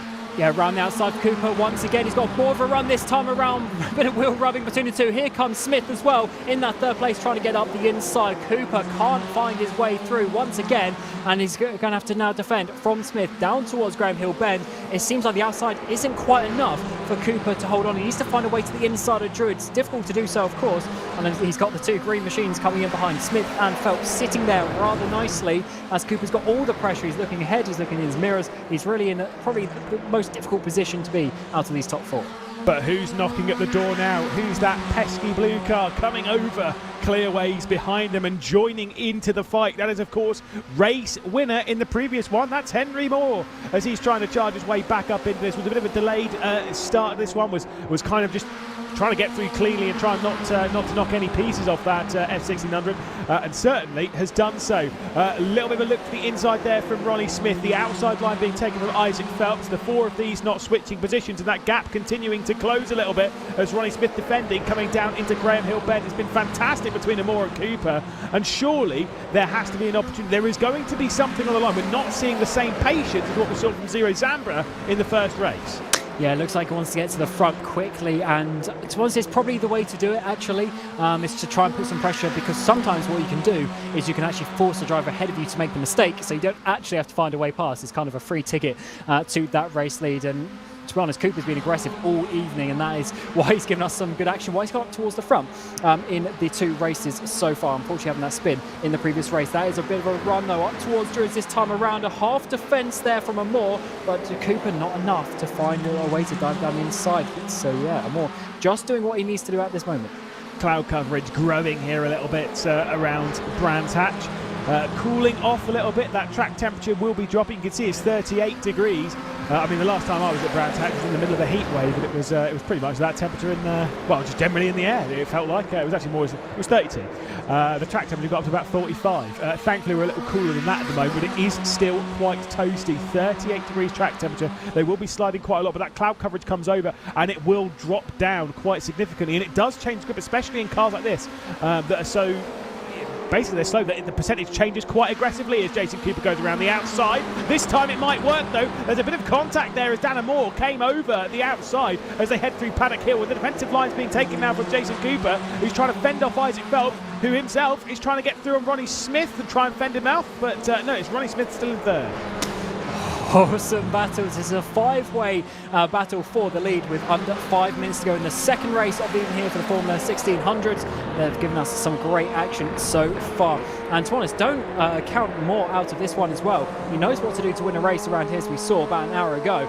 Can he do it once more? He's got to do basically a position per lap to get that win a little bit later on in this race. Top 5 still battling once again. Hard defence to the inside for Moore. To the outside once again, it's going to have to be for Cooper. He needs to try and find a cutback. Is it actually going to be Smith there, diving to the inside, maybe trying to find a run up towards Druids? There's just 4 minutes left to go. There's roughly 5-6 laps, however many they can squeeze in all this. Moore straight around the outside, and he's done it on Isaac Phelps. That is fantastic. A little bit of a lag though as he was doing it from Ronnie Smith, and that might cost his hard work. He gets back to the inside and fires his way through. 4th place for Henry Moore. That was brilliant stuff, opportunistic driving as Isaac Phelps was out on the throttle early, and now Phelps is going to try and come straight back through into the penultimate corner. They head through Surtees and up the hill back into Clearways, and the 41, the race winner in the previous race, has got himself up in a 4th, and that one is sorted now as Cooper will surely try again. Yeah, the issue is it's splintered this top 5, so he needs to try and find a way through, but also so does Cooper to the outside now. It's going to be a Moore, the number 43, to the inside. Cooper's tried this 3-4 times. Can he finally make it work around the outside? Bit of rubbing between the two as they try and find some space on the track for each other. Up towards the braking zone now, in towards Druids. It's going to be Cooper once again around the outside. He's going to try and go for the switch track, but unfortunately Smith is there, just blocking him just a little bit as a Moore holds on for another time. Yeah, wow, this is... I mean, this is looking like we don't know what the order's going to be across the line, let's put it that way. At the moment, Moore has basically led the majority of this race. He didn't start this one for pole position, but has certainly worked his way at the front and has made it his own. Jason Cooper's tried a lot of things to try and make his way through, as we had to work up from 6th position into that 2nd spot, and Ronnie Smith hanging on to that 3rd at the moment. Of course, you've still got Henry Moore, you've got Isaac Phelps now, who seems to be the one struggling a little bit connection-wise. There is another bit of a blip from Ronnie Smith. Let's see if Henry Moore can try something to work his way through. Want to get through ASAP, because with 2 minutes and 40 seconds left on the clock, there's only a handful of laps to go after the race victory. Oh, this is getting close between the two. Once again to the outside, Cooper goes as comes across. Does Moore to try and defend the outside. Round the outside is going to be for Moore though. Up into 3rd place. Can he make it stick? Will be the inside line as we come down the hill. Awesome move for your race 1 winner. Absolutely incredible. That is so good. That is a textbook move around Brands Hatch. We've seen quite a few, and Moore is just picking them off one at a time, looking for back-to-back victories. Ronnie Smith once again with a look down the inside, coming into the penultimate corner, has to settle for 4th position. Henry Moore then up into 3rd, and Jason Cooper, the driver who started the previous race from 2nd place, was qualified on the front row of the grid, dropped backwards of course, but the driver who was fighting with in all of that was of course Henry Moore. Jason Cooper will try and get to the outside. He knows that if he wants chances of winning this race, he has to get through basically now, because Moore will surely be knocking at the door fairly soon. The up and under up towards Druids, with the defensive lines being taken from Dana Moore, and it's done beautifully.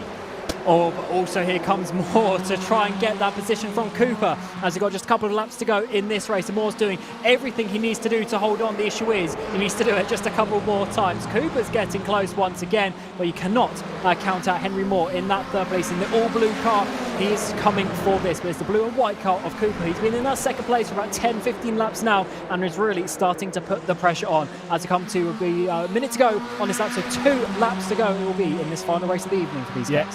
He may have been there for most of the race, but there is still 2 more left to go. 2 more laps for him to progress forward in all of this. The slipstream's worked in effect in favour of Henry Moore, who will get to the outside of Jason Cooper. Will send it in and trying to take over 2nd position, but surely there'll be a lunge coming down to Druids. But the defensive line being taken by the rest of them is going to allow Henry Moore to fire one around the outside. There's almost contact between the pair, and there's been brilliant racing in the previous one, and there's brilliant in this one between Cooper and Moore. The inside line now into Graham Hill Bend, straight around the outside. Jason Cooper's going to go as he tries to hang on to 2nd place. Awesome racing between the two. Who is going to back out in towards Surtees? Around the outside is going to have to be for Henry Moore. Can he finally make this work, as Cooper has the inside line? And Moore is going to be loving this. He's got the lead as we come on to the final lap. In the background, as you say, Smith has gone. He's dropped out of this top 5 battle.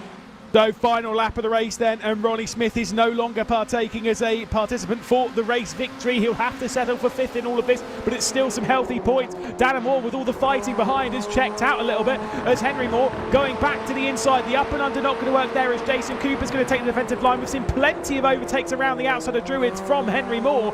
This occasion, though, will be slightly harder, Cam. Certainly will. This is going to be really the fun opportunity to get the run, get the momentum out onto this back straight. Moore's going to win the race, but who is going to be second? Just one final braking zone to go. Here we go then. Who's going to come out in second place? The race victory does look like it's secured for Dana Moore, but second place is up for grabs. We know that that Henry Moore made a move basically back for the race lead around the outside of the final corner. This occasion it's not going to work, and the second race of the season for the F1600 is going to go to Dana Moore, and you can see what that means. Celebratory times there, and a victory for the number 43. Jason Cooper able to secure second place in all of that with Henry Moore, Isaac Phelps and Ronnie Smith.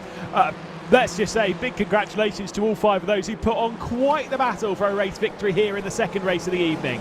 Awesome racing. That was a lot cleaner this time around than that first race, and amazing stuff to see some huge moves, especially Moore almost did it twice around the outside of Druids. Don't often see that being completed so cleanly, but he almost did it once though to get up onto the podium, and that overall is going to be a really, really good points tally for Moore coming out of Brands Indy. Of course, 7 rounds still to go, but that is a really healthy way to start the championship.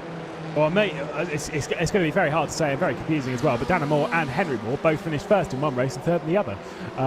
So, you know, they'll be pretty tight when it comes to points at the top end. But, of course, that's only one of the rounds completed as we take a look at our results. Dana Moore taking the victory after a fantastic fight with Jason Cooper, defended perfectly. Henry Moore behind in third. Isaac Phelps, Ronnie Smith in fifth. Owen Whittle, Jordan Groves, Crispin Williamson and William Hope, of course, with Cameron Knowles rounding out the top 10 of the order, but of course with 14 other drivers left to go. Ciro Zambra, unfortunately, obviously finished second in the previous race and only 11th in this after earlier issues. Oliver Ettridge, Jack Badger, Aaron Mensah after a lot of early issues with Edward Hope, Felix Sikorsky, Daniel Caulfield, and then Brandon Loudon, Connor Scudel and Martin Vilk in 20th. And unfortunately a retirement from all of that. Matthew Crisp, Aldrich Stepanovsky, Adam Tompkins and Matt Farker, who was upside down, Cam, through that race.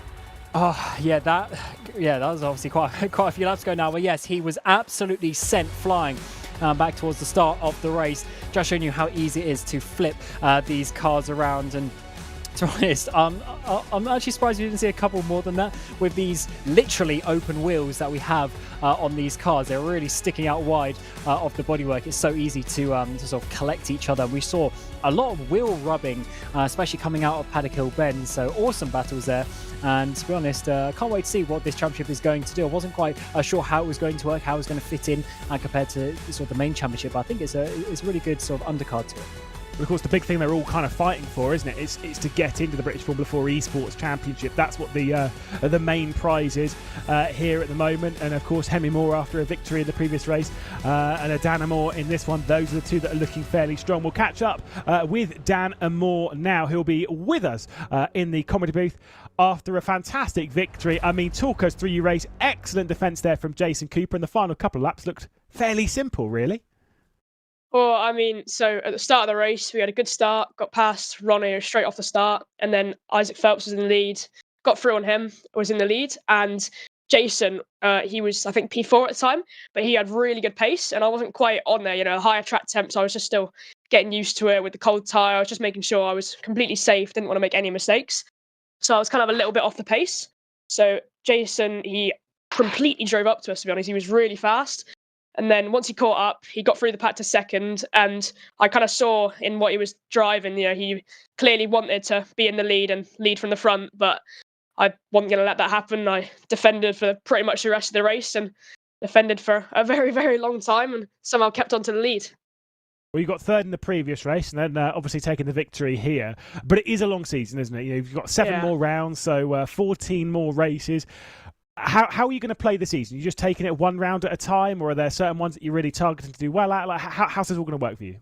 I think it's all got to be just one big championship kind of thing. You know, it can't really be, you know, I have to win race 2 this round. It just has to be nothing below a P10 kind of situation. You have to just keep those consistent points and be up there in the championship rather than be up there in the race results some rounds and be down there other rounds.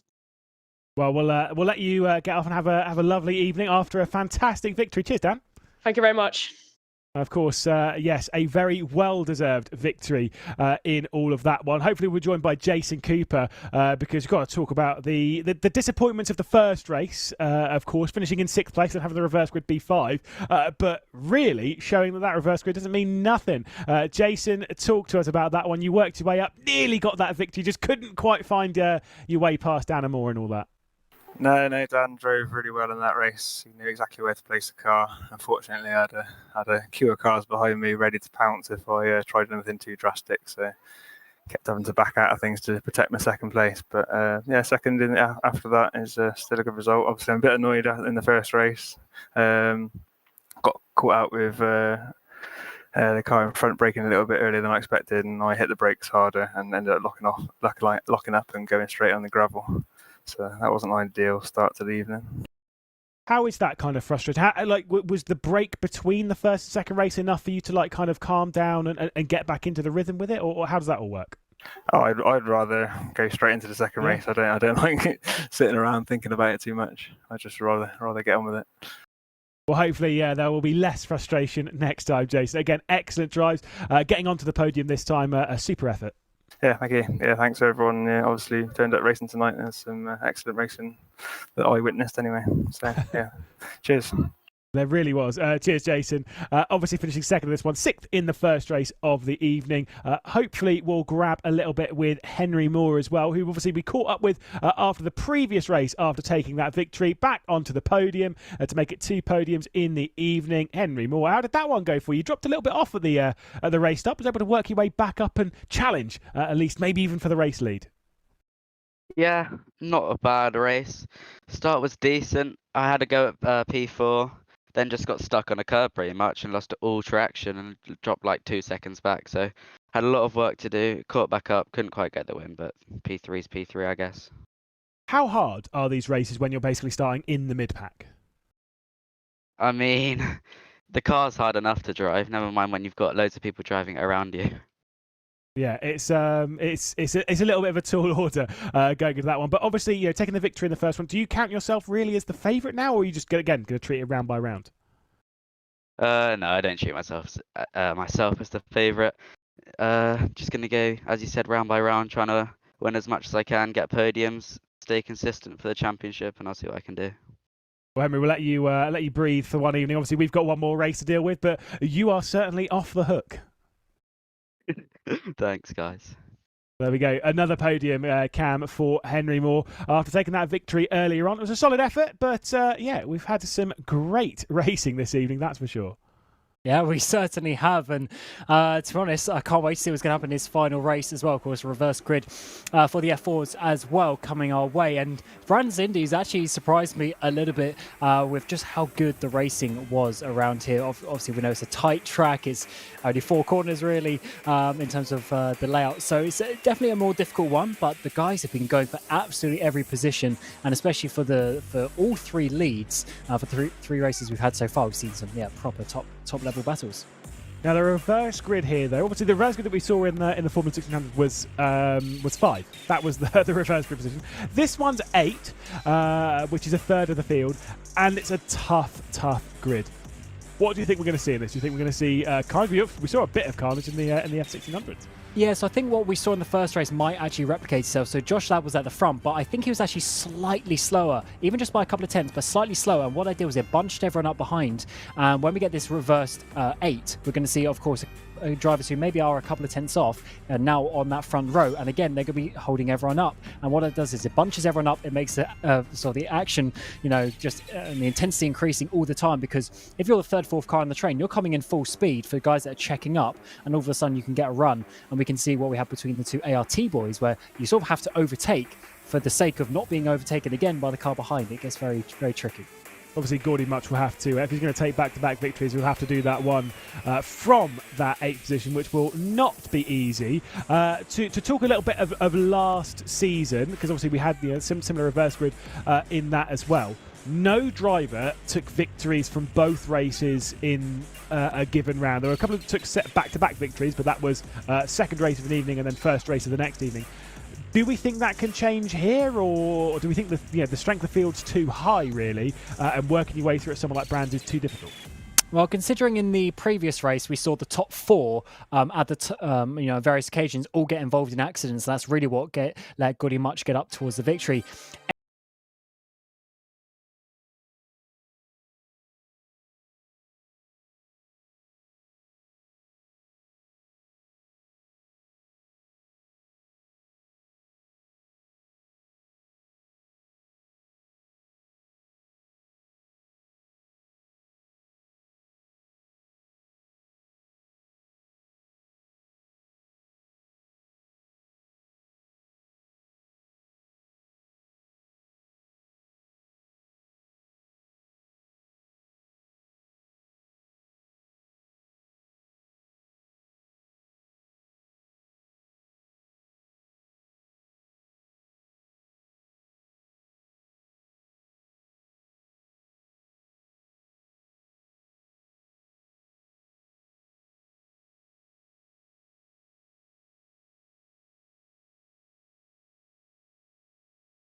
From that purely because Lad also did sort of move a second time, but look, it's hard racing. They were going for the victory. It's a tricky track to overtake, and at the end of the day, things like that can happen very, very quickly.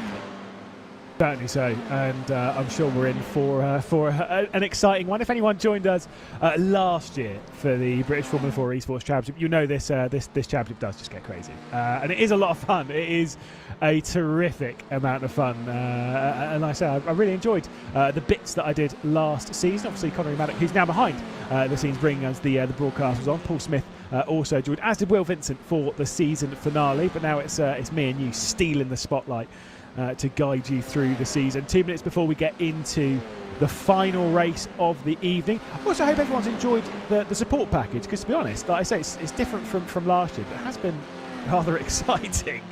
Yeah, well, it has. It's an extra 30 minutes of racing action for your viewership. But that was also exciting racing action and another prize to be fought for, with obviously the prize of the sport category being an entry into this race that you're seeing right now for the 2024 season. So yeah, great addition, I think, to the roster, and that's going to be following us throughout the season, throughout the full 8-round season as well. So certainly going to be a nice one to see that from now until November, when we come back to Brands to do the GP circuit. Yeah, and like this is the kind of thing you need to kind of discuss with this, as to why would you want to win a seat in an esports championship? That's crazy. But when you're talking about this championship, it is a premier championship. It is on the highest level. To take part in this, you have to be a very solid driver, especially if you want to get inside those points and you want to be victorious. Every one of these drivers are very, very solid. Some of the best in sim racing, realistically, at the front of the field, and that's what makes this championship so exciting, and why it is a little bit sought after to get into for a lot of these drivers. Yes, that certainly is. And I'm just looking at the times in this warm-up session. The top, what are we saying, about top 14 within a couple of tenths of the top time, which is currently Josh Ladd with McEwen in second place and Berryman in third in this warm-up session on the screen as it stands. So the top three are certainly coming out, even by a few thousandths of a second. They always seem to get back to the front. So I think we're going to see a very good season of racing. It's going to be very competitive between the two. The issue is the likes of Ladd, McEwen, and even Berryman, they got some points now to come back from. It's only been one race, so a little bit early to talk about the championship. But if they want to be a contender, the consistency is the biggest factor. And looking at the championship last year, and the likes of McEwen, he only finished outside the top 6 once. And Ladd in second place, he never finished outside the top 6. So it's that consistency that they missed already in that first race that they're going to need to overcome. Well, we're building up then to the final race of the evening. It'll be the last time we see Brands Hatch until the end of the season. Our starting grid, we'll see Remy Gilbert and Matt Emery starting on the front row of the grid, with Ryan McAuliffe and Thomas Simon in third and fourth. Lucas Müller in fifth, with Josh Poulain after that fantastic move, starting this one from sixth. Finished on the podium in the previous race with Moreno Sirica ahead of him, and Gordy Much taking that victory in the first round of the season. Pete Berryman disappointed, but finishing in ninth. James Armstrong the last inside the points, with Manuel Biancalil of the Aston Martin Aramco Cognizant Esports team starting there. We can see the rest of them rolling their way through. The likes of Alexander Davison, Duncan Hoffman, some of the drivers that we weren't really seeing too much of throughout the running. And then the big drama, obviously Josh Ladd, Luke McEwen down in 22nd position, where he's going to have to start in all this. Ted Bradbury having to start from the rear of the field after issues on media day. The Sim Race Sweden Esports team starting from the rear of the field after the pair of them retired. But we know those drivers are fast enough to work their way through into the points. That's if they avoid the drama cam. We're about to go into the race then, the final one of the evening, and let's see who's going to take victory. We are underway. Remy Gilbert for GUILD Esports has a decent start, and unfortunately it's not a particularly good one from Matt Emery, as Ryan McAuliffe is going to try and get around the outside, heading down the hill into the first corner as they rise their way up towards Druids. It was fairly clean inside the top 10. It looks tidy as well behind, and Remy Gilbert has absolutely gone half a second of a race lead as the two Veloce cars either side of a Ryan McAuliffe sandwich. Absolutely, and all in the background there's a car going off there as they try and work their way. It might actually be Much going off the track there, coming through Graham Hill Bend. Side by side between the two is going. This is number 33 of Poulain, tries to get the up and under in towards the final corner. That's a little bit wide though from Lucas Müller, who had a decent run in those first couple of corners, but unfortunately is starting to drop back. Top four getaway though as he finished the first lap. Yep, certainly so. They have pulled a decent margin as Lucas Müller is feeling that pressure from Josh Poulain. He's done a few moves in this race. So is Matt Emery, getting to the inside and trying to send one as he's trying to take over the race victory. And let's see if Remy Gilbert will be able to hang on. GUILD Esports to the outside, Veloce to the inside, sending it in the number 34. Matt Emery trying to find his way through, but the inside line will take it from Gilbert on the run down towards Graham Hill Bend, and just wait for Ryan McAuliffe to join into the mix. Oh, awesome battling already on these first couple laps. They're absolutely going for it side by side between the two, up in towards 30s. Of course, got to look out for Simon in the background as McAuliffe round the outside. It's going to be off the final corner. Is he going to be able to make that stick? It's certainly the long way around, a bit off camber as well. Has got to look at Simon getting that run up towards the first corner, where this is really one of the best overtake opportunities. Gilbert's actually got a bit of a run, a bit of an opening up towards the front. Around the outside, McAuliffe still going to hold it as the two Veloces try and work their way through up in towards the top three. Yeah, I mean, I will say with Ryan McAuliffe, you can see that on the left side of those pictures at the bottom of your screen, as there was a big send there from Josh Poulain once again. I mean, he was saying, oh no, I'm not really going to get my elbows out too much. Ha, lol. Boom, sends it up into fourth position. One thing I was going to say though, Ryan McAuliffe, I was so shocked last season to, he's one of the fastest drivers in these cars on this platform. And didn't get a podium throughout the entire season, let alone a victory, as Moreno Sirica straight down the inside of Lucas Müller to take over sixth position. Fantastic move. Oh, that was tasty up the inside there, but Müller's actually having a bit of a run back up towards Paddock Hill Bend. They try and go all over the track to try and give each other slipstream or not. In towards Paddock Hill Bend, Müller on the inside, Sirica on the outside. Müller is trying to defend this position there. He almost lost in towards the final corner there, and they're still going side by side for about a kilometre now as they continue to battle for this position. Müller still on that inside line, should have it if he can just get the run in towards Graham Hill Bend now. Still up the inside goes Sirica, whole lap of battling. Sirica comes out on top. And Sirica was not having it. Absolutely sent it into Graham Hill Bend and has opened the door for Peter Berryman to come through as well. Straight through on Lucas Müller, who's gone out wide. There's one, there's two through as well, as potentially Armstrong was working his way past and all that. Gordy Much back involved in it because he had a terrible start of this race, dropping to 11th position. Now back up to 10th. Our focus here in that blue and green car, the Freem UK, that is Armstrong, who's now in 8th position, who did bits of last season for JHR Development. There is a big send back to the inside from Gordy Much, the race winner and champion leader, as he works his way through into 9th. Oh my God, this is getting very intense already in the opening quarter of this race. Müller, he's definitely one of the faster drivers out there, but he's just going backwards and backwards in this race so far. Potentially outside the top 10, just manages to hold on from Davidson there in that number 55 machine. He's trying to get himself that final points position. Remember, points, the normal 25 down to 1 point for P10 in this championship. So that's what they're all aiming to get for. Up the inside almost for Davidson there, but no, this not time. It's actually Josh Ladd they're on board with, of course, leading the race for so long in race 1, but ended up in the fence. Yeah, second in the championship last season, 12th in the race, no points to his name, nil points in the previous race. Of course, won the opening race of 2022, and that was the last time we saw him in victory lane in the British Formula 4 Esports Championship. I don't think it's going to happen in this race unless he gets very bold, but would certainly like to get himself onto the points scoring list throughout this race as Caruana works his way into 13th position. He'll be quite glad that he won't be seeing Luke McEwen in this race. At least I don't believe so, because McEwen's not really made any progress. 20th position at the moment, presently running. It's been a big shame and a terrible start to the 2022 champions' new campaign. Yeah, he's going to have to try and bring back the points when we get to Donington in a couple of weeks' time. It's definitely going to be an interesting one for him to sort of overcome that deficit already that he's had in these first couple of races so far. Because even if he gets a few positions more, he's not going to be getting points. Berryman batting once again in towards turn number 1. Sarika around the outside is going to be up in towards 6th place. Who's going to come out on top in this one? Side by side in towards Druids as his battles continue up ahead as well. But Berryman, is he going to have the run down the hill in towards Graham Hill Bend? Yes, he does. 6th place that is going to be for him. But Boulain McAuliffe are batting for P3 up ahead too. Yeah, Boulain's worked his way through into that third spot again after the brilliant move in the previous race. Finished in third in the previous race, so looking for 2 podiums from the evening, maybe even some more. Matt Emery though has got through into the race lead at the moment. Obviously, I said he took a victory last week at the Grand Prix Turn Racing iRacing series. So those in the Delaras, and now looking for another one in a big championship. This one in the British Formula 4 Esports Championship. He gets his Veloce up to the front of the field. GUILD Esports maybe potentially getting denied all this, but what Josh Poulain in this.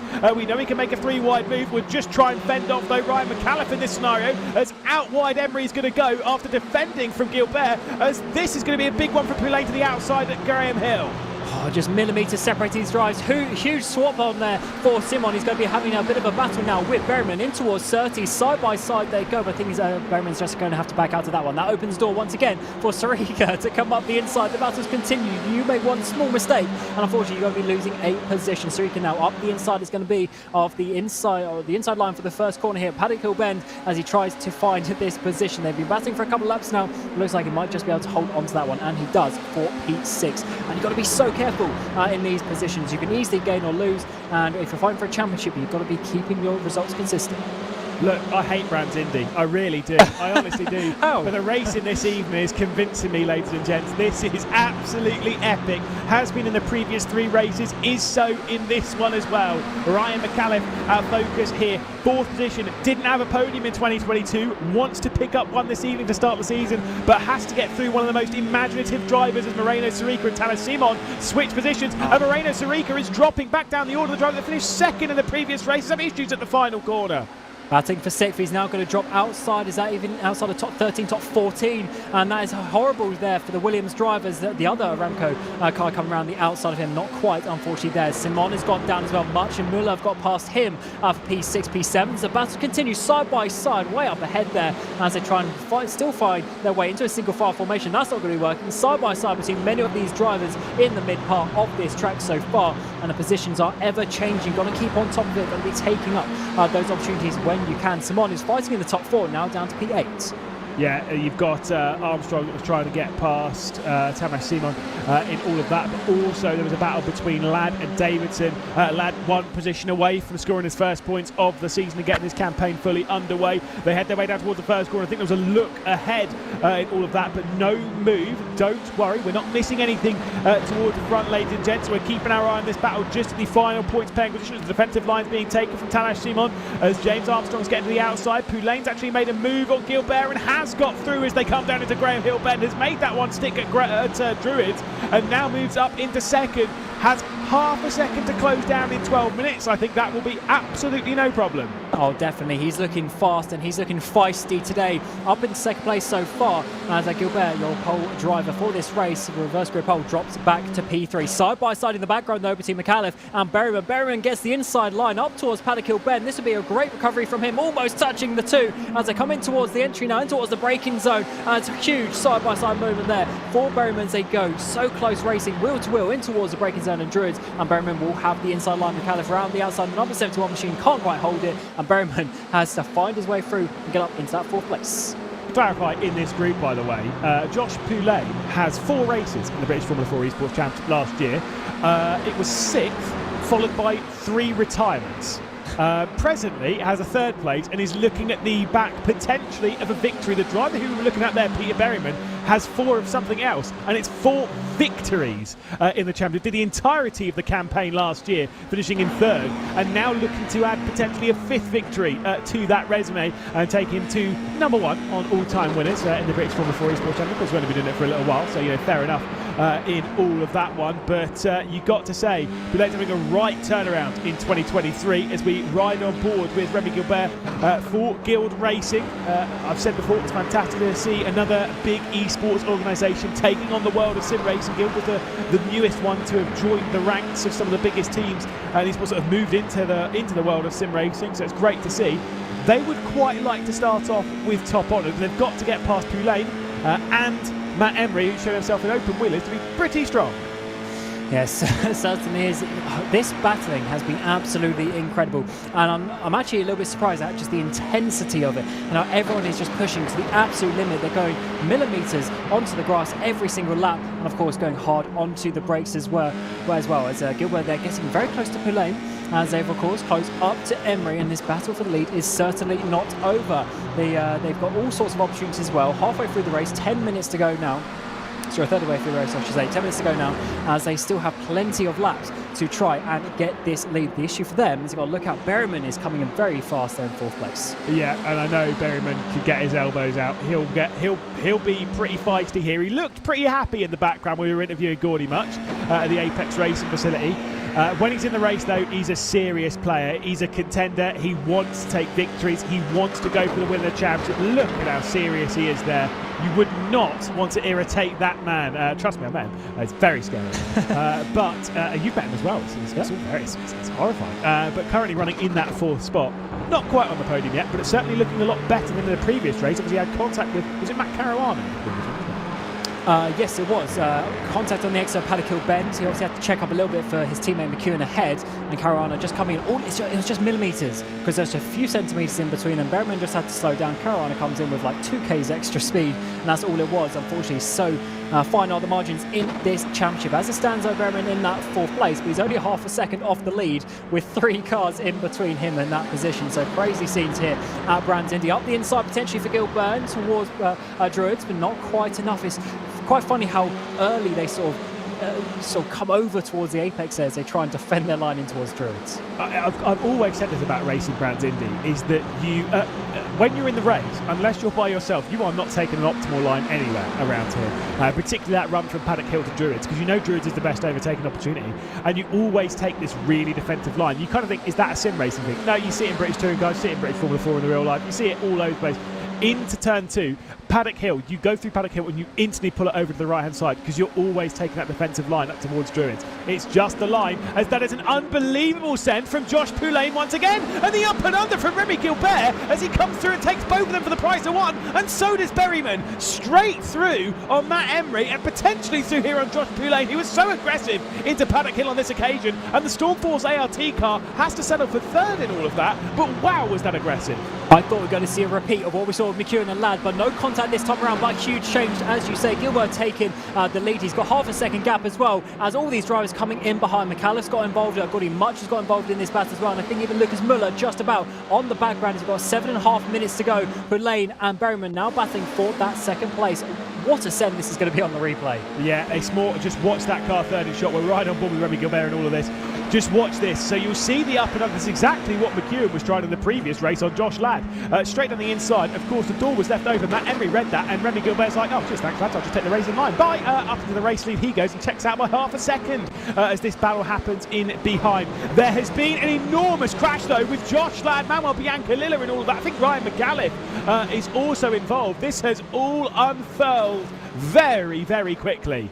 Ladd goes around, loses his rear wing for the 2nd race in a row. And yeah, you're right, the 71 machine McAuliffe, who's of course fighting for that top 5, got involved. Let's see what's happened coming up towards Druids for this time around. Ooh. Loads of cars all in there. Who's going to make the mistake? Bit of contact, and it's already ahead. One of the Veloce cars was involved in there as well. I think it was Ryan McAuliffe that started. I think Ryan McAuliffe was looking down the inside coming into Druids, and that's what basically began this enormous incident. So we'll look on board with McAuliffe here. So we've got Matt Emery ahead. The up and under goes, sends it in. kind of being chopped off a little bit there from Matt Emery, and then it all just happened. Gordy Much had nowhere to go and all of that. Just crazy. That was a wild attempt there from Ryan McAuliffe. And remember when I said that he hadn't got any podiums to his name? That's partially why. Getting aggressive, getting elbows out, sometimes it works, sometimes it doesn't. Maybe you could say that it was a little bit of a pinch there from Matt Emery. Maybe you could say it was aggressive from Ryan McAuliffe. All it has done, though, it has ruined the race for the majority of that grouping, and has caused a lot of retirements. And Lucas Muller, who started, I think it was outside top 5, he's coming to the pit lane. Is that drive-through penalty? Is that damage? Either way, he is dropping well out of the points, and yeah, he's going to be having some damage repairs and will not be getting a nice result. So it's all changed up towards the front. We've now got a top 3. We've got Gilbert, Berryman and Poulet. They are top 3 as it stands, pretty much confirmed for the podium, because they have an over 4-second gap back to Davison in that 4th place. And Matt Caruana has got himself up into P5. And so, for, like I said, there's a lot of big, heavy hitters that were involved. Now, just courtesy of where the crash happened. But when you talk of like some of the names that are now either out of the race or down the order, you've got Josh Ladner, you've got Ryan McAuliffe, you've got Luke McEwen, you've got James Armstrong, you've got Moreno Sirica, Matt Emery, Gordy Much. They're all down there now, which means it's a great opportunity for a lot of drivers that have maybe not had the best round to come up and score some decent points, including this driver here, by the way. Let's have a little word about Ted Bradbury, who, again, one of the fastest drivers in these cars, finished 7th in the season last year with a victory at Silverstone, has gone from the rear of the field after basically having to start from the rear in both races, courtesy of a penalty after media day, has worked his way up, as you can see there, 23 spots into 6th. That is very impressive. Yeah, of course, a bit of carnage helping that, but some great racecraft as well. It's to the front. Berryman has his opportunity at race victory. Couldn't quite do it in the last race. Bit of contact with Caruana, but this time around, is he going to make it stick? Around the outside is going to be a bit of a cutback, potentially. No, he's still trying to find a way past. He's been looking at the rear end of the race leader for so many laps over the course of the 2 races, but he's now got 4 minutes to try and find his way there and get the 25 points. Yeah, this is going to be a tough one, though. I'm sure Berryman's going to be bold here. He's going to try something, but if Berryman's going to do something, Poulet's going to try and make it 3 wide based on the previous race. Surely there's got to be something. This race is definitely not over, and Remy Gilbert will be feeling that. At the moment, if they don't make any silly mistakes, there's a guaranteed podium for the 3 of them, but they all want to be taking that victory as we do go a little bit 3 wide to the outside. Peter Berryman's going to go for the race lead. The up and under might work in the number 33's favour. The Freem UK driver trying to take over 2nd spot from Peter Berryman, who will take the defensive line of this Stormforce ART car, and there will be no switches in this grouping. Matt Caruana, though, has worked his way through on Davidson for 4th. Oh, that was so close to Berryman. He couldn't go any faster into Druids to defend because Gilbert was right ahead of him, but he had enough speed there, enough momentum to hold on to Poulet. Going to see Poulet is going to get a bit of a wider exit, going to try and straighten up the wheel as early as he can and get the run. He actually does so on Berryman as we come across the front straight now. This is certainly a good opportunity to try and make an overtake, but he's going to have to try and do that switchback in towards turn 1. The issue is he's too far sort of to the outside this time around, so it's going to have to be right on the exit, but Berryman just holds it to the apex nicely. That was really nice from Berryman. That is so frustrating when you're in Poulet's boots because there's just nothing you can do about it. When you could see that Josh was trying to do the up and under going to Paddock Hill, but the opportunity was covered off brilliantly by one of the most experienced drivers on this field. A multiple champion in the world of sim racing, and certainly someone who's got his nous when it comes to open wheel driving. Again, I said before, when we speak in British Formula 4 Esports terms, did finish 3rd in the championship last year after a fairly consistent run throughout his the 2022 campaign, but now obviously wants to start on the best way. I said before, took 4 victories last year, would love to start this season by taking a 5th in the 2nd round of the evening. So yeah, certainly would, and that would be a really good way to to start the season. Of course, getting the points in early is always a good one because then you're never chasing when you get further on into the championship. Of course, it's difficult to win a race, especially in a sort of action-packed, intense series like we see with this one. And even with those 16 races, yeah, it's going to be difficult for some of these drivers to win those races. Huge slide there from Gilbert. Is that going to be an omen as we go coming up to already? Is that just going to be a couple of laps to go in this race? Might sneak a 3rd one in, but certainly getting close to the end of this race. Yeah, I think we definitely have 3 to go, and so let's see if Berryman's going to fully go for this now. He's going to get to the outside of Remy Gilbert. The inside line will surely be taken from Josh Poulet behind. Is there going to be the opportunity this time? Overdriving it a little bit with Remy Gilbert there, as we'll see Berryman get to the outside. outside. Now the full commitment to the outside goes from Josh Poulain, who's trying to get it done at Druids, who'll have to settle over third. It's just not going to work. There's not enough grip out there at the moment. Certainly not, as they try to just go on the absolute limit to try and find a way past, but it seems it's pretty actually nice to defend around here if you can hold it into those defensive lines in all the important corners. As we come up to 1 minute to go in the final race of the evening, the number 50 machine of Berham is really trying to get this victory. Can he find a way past? He's going to have to try and go to the outside, try and get that undercut and a run up towards Druids. Well, 2 more laps. Gilbert's doing a fantastic job. Would love to take Guild Racing's first victory in the British F4 Esports Championship, but to be fair, I think it might be for Guild Racing's first victories in sim racing. Might well be their number 1 when it comes to taking part in full-blood competition in the world of sim racing. Remy Gilbert, though, with the advantage, and has not put a foot wrong just yet, and I don't think Peter Berryman he'll take a couple of risks here, but it won't be over the line. Oh, yeah, it's a tricky one. Again, where do you want to make this move? Is it going to be into turn 1? Is it going to be the run up towards Druids? Or is it going to be a final send in towards the chicane at 30 as we come on to the final lap? Gilbert leads Berryman, leads Poulain, and who is going to come out on top? Berryman is so close as we get to the white flag. Yeah, here we go then, straight across the line. The inside line being taken there. The dart back under the inside from Josh Poulain. Remy Gilbert with the advantage. They head their way down the hill. You can see the defensive line that he's taking as once again Berryman will try and send it around the outside. This time it's not going to work. It's Josh Poulain trying to go for the look, but again, Cam, he just can't do it. Oh, he certainly can't. He's just got one proper braking zone to go at 30. Is there going to be any room, any place for Berryman to dive up the inside? He's so close. He's got a good run, but he's trying to find a way to get his nose up the inside. Yeah, he's got to go for the up and under here if he's going to go for a move for the race lead. Maybe he'll try and go all the way around outside of Clearways. On this occasion, though, it is not going to work. And Berryman maybe just settling for second place. Into the slipstream is going to be close up towards the line. But Remy Gilbert and Guild Racing are going to take victory here for the first time in the British Formula 4 Esports Championship. It's ahead of Berryman and Stormforce. It's ahead of Josh Poulain, who takes another podium in the evening. Davidson and Caruana so close across the line, just hundredths separating them. And Ted Bradbury from 29th place on the grid, ladies and gents, all the way up to 6th.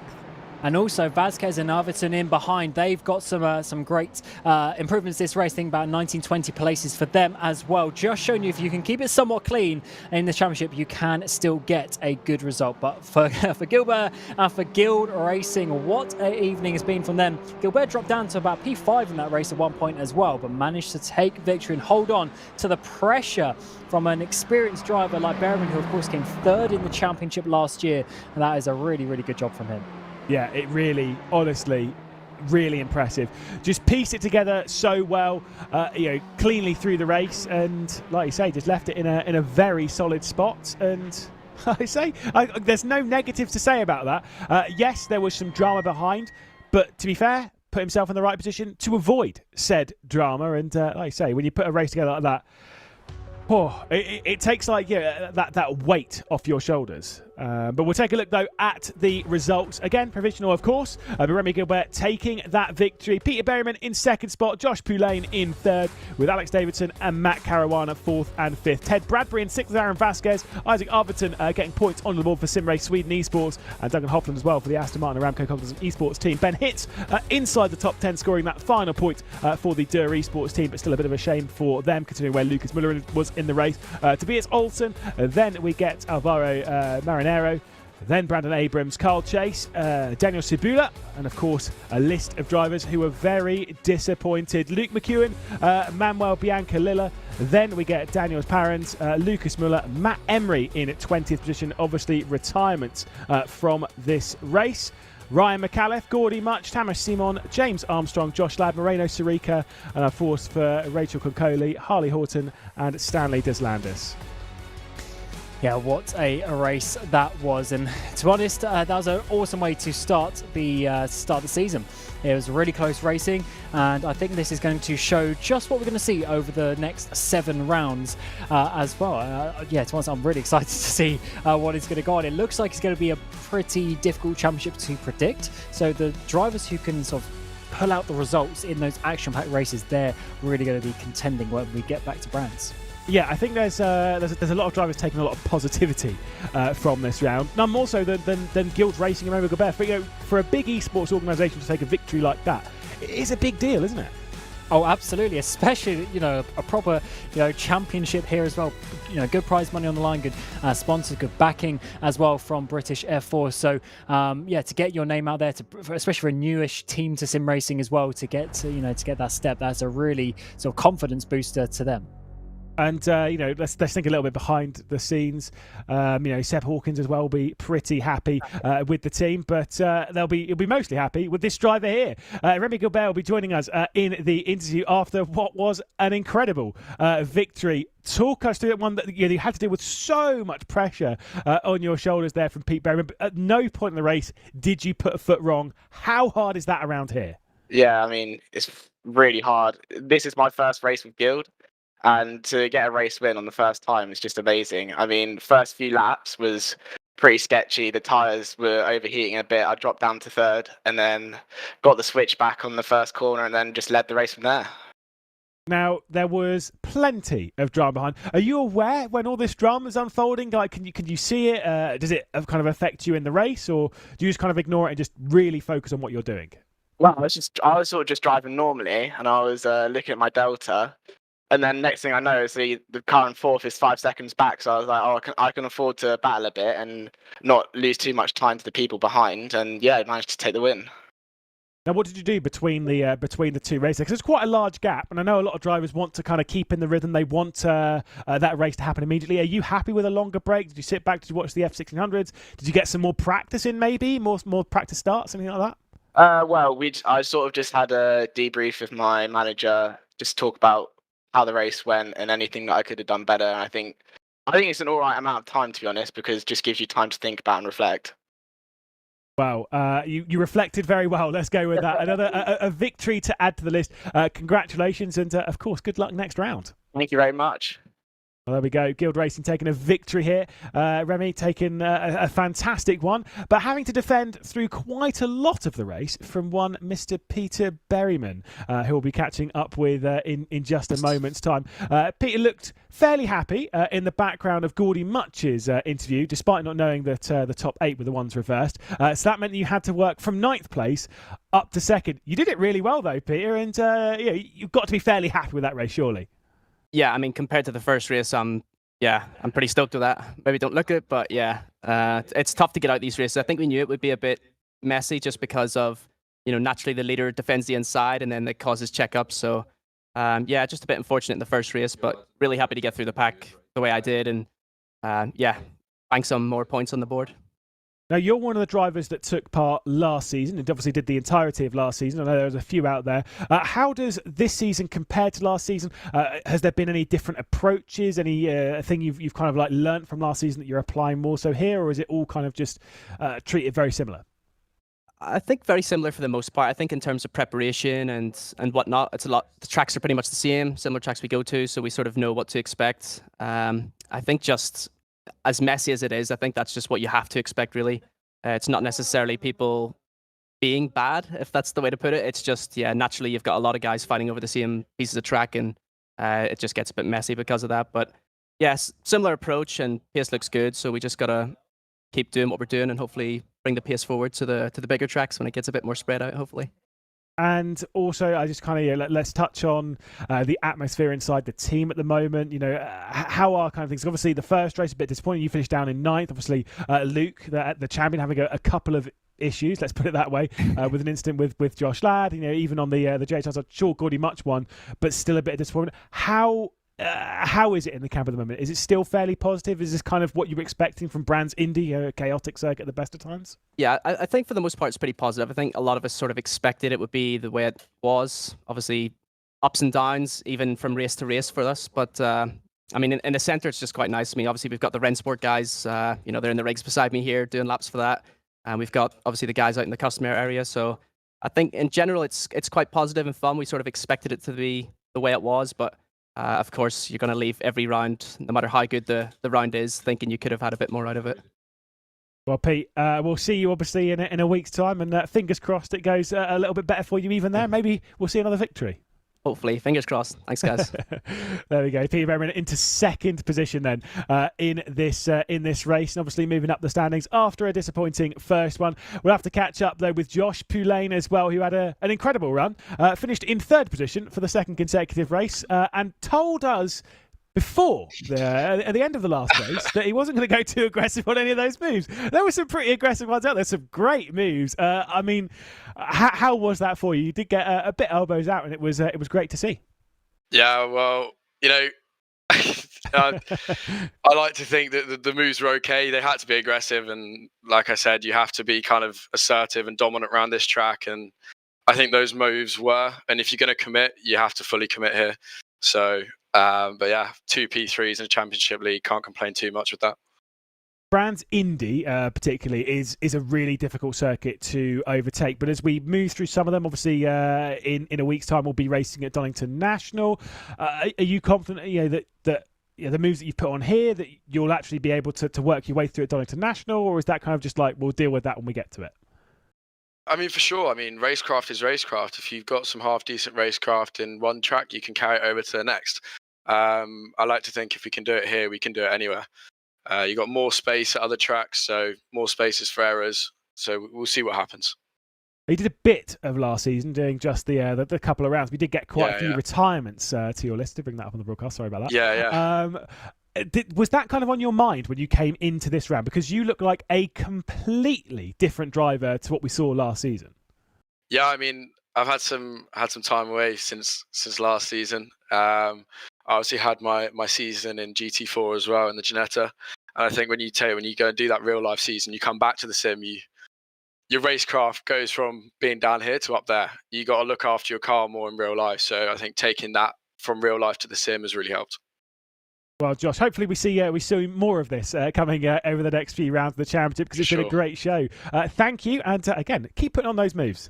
Thank you very much. Have a nice evening, guys. Cheers. Cheers, Josh. Well, Cam, there we go. All basically done for the evening after what has been an incredible opener to the 2023 championship. Absolutely love this evening of racing. Those 4 races gave us action to the very end in all of them. And to be honest, the race lead wasn't set in any of them, or at least the podiums were not set. Loads of action and loads of carnage as well. So yeah, can't wait to see what's going to happen for the remainder of the season. Yeah, of course, we will be back in just a week's time. We'll be going racing around Donington Park National.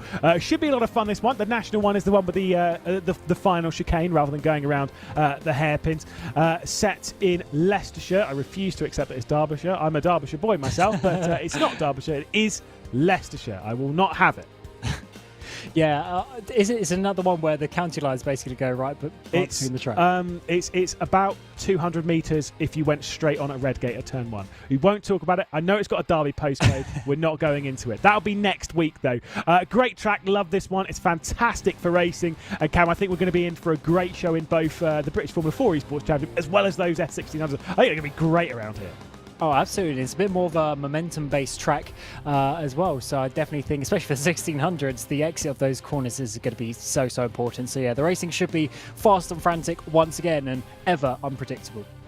Well, that is us done for the evening. I've been listening to Cam Rod has been alongside me. We hope that you join us in a week's time. It is going to be so much fun. Obviously, Connery Maddock behind the scenes, bringing us the broadcast as well as our sponsors in Base Performance Simulators, Wave Italy and World Sim Racing. We should be in for a lot of fun in just a week's time when the championship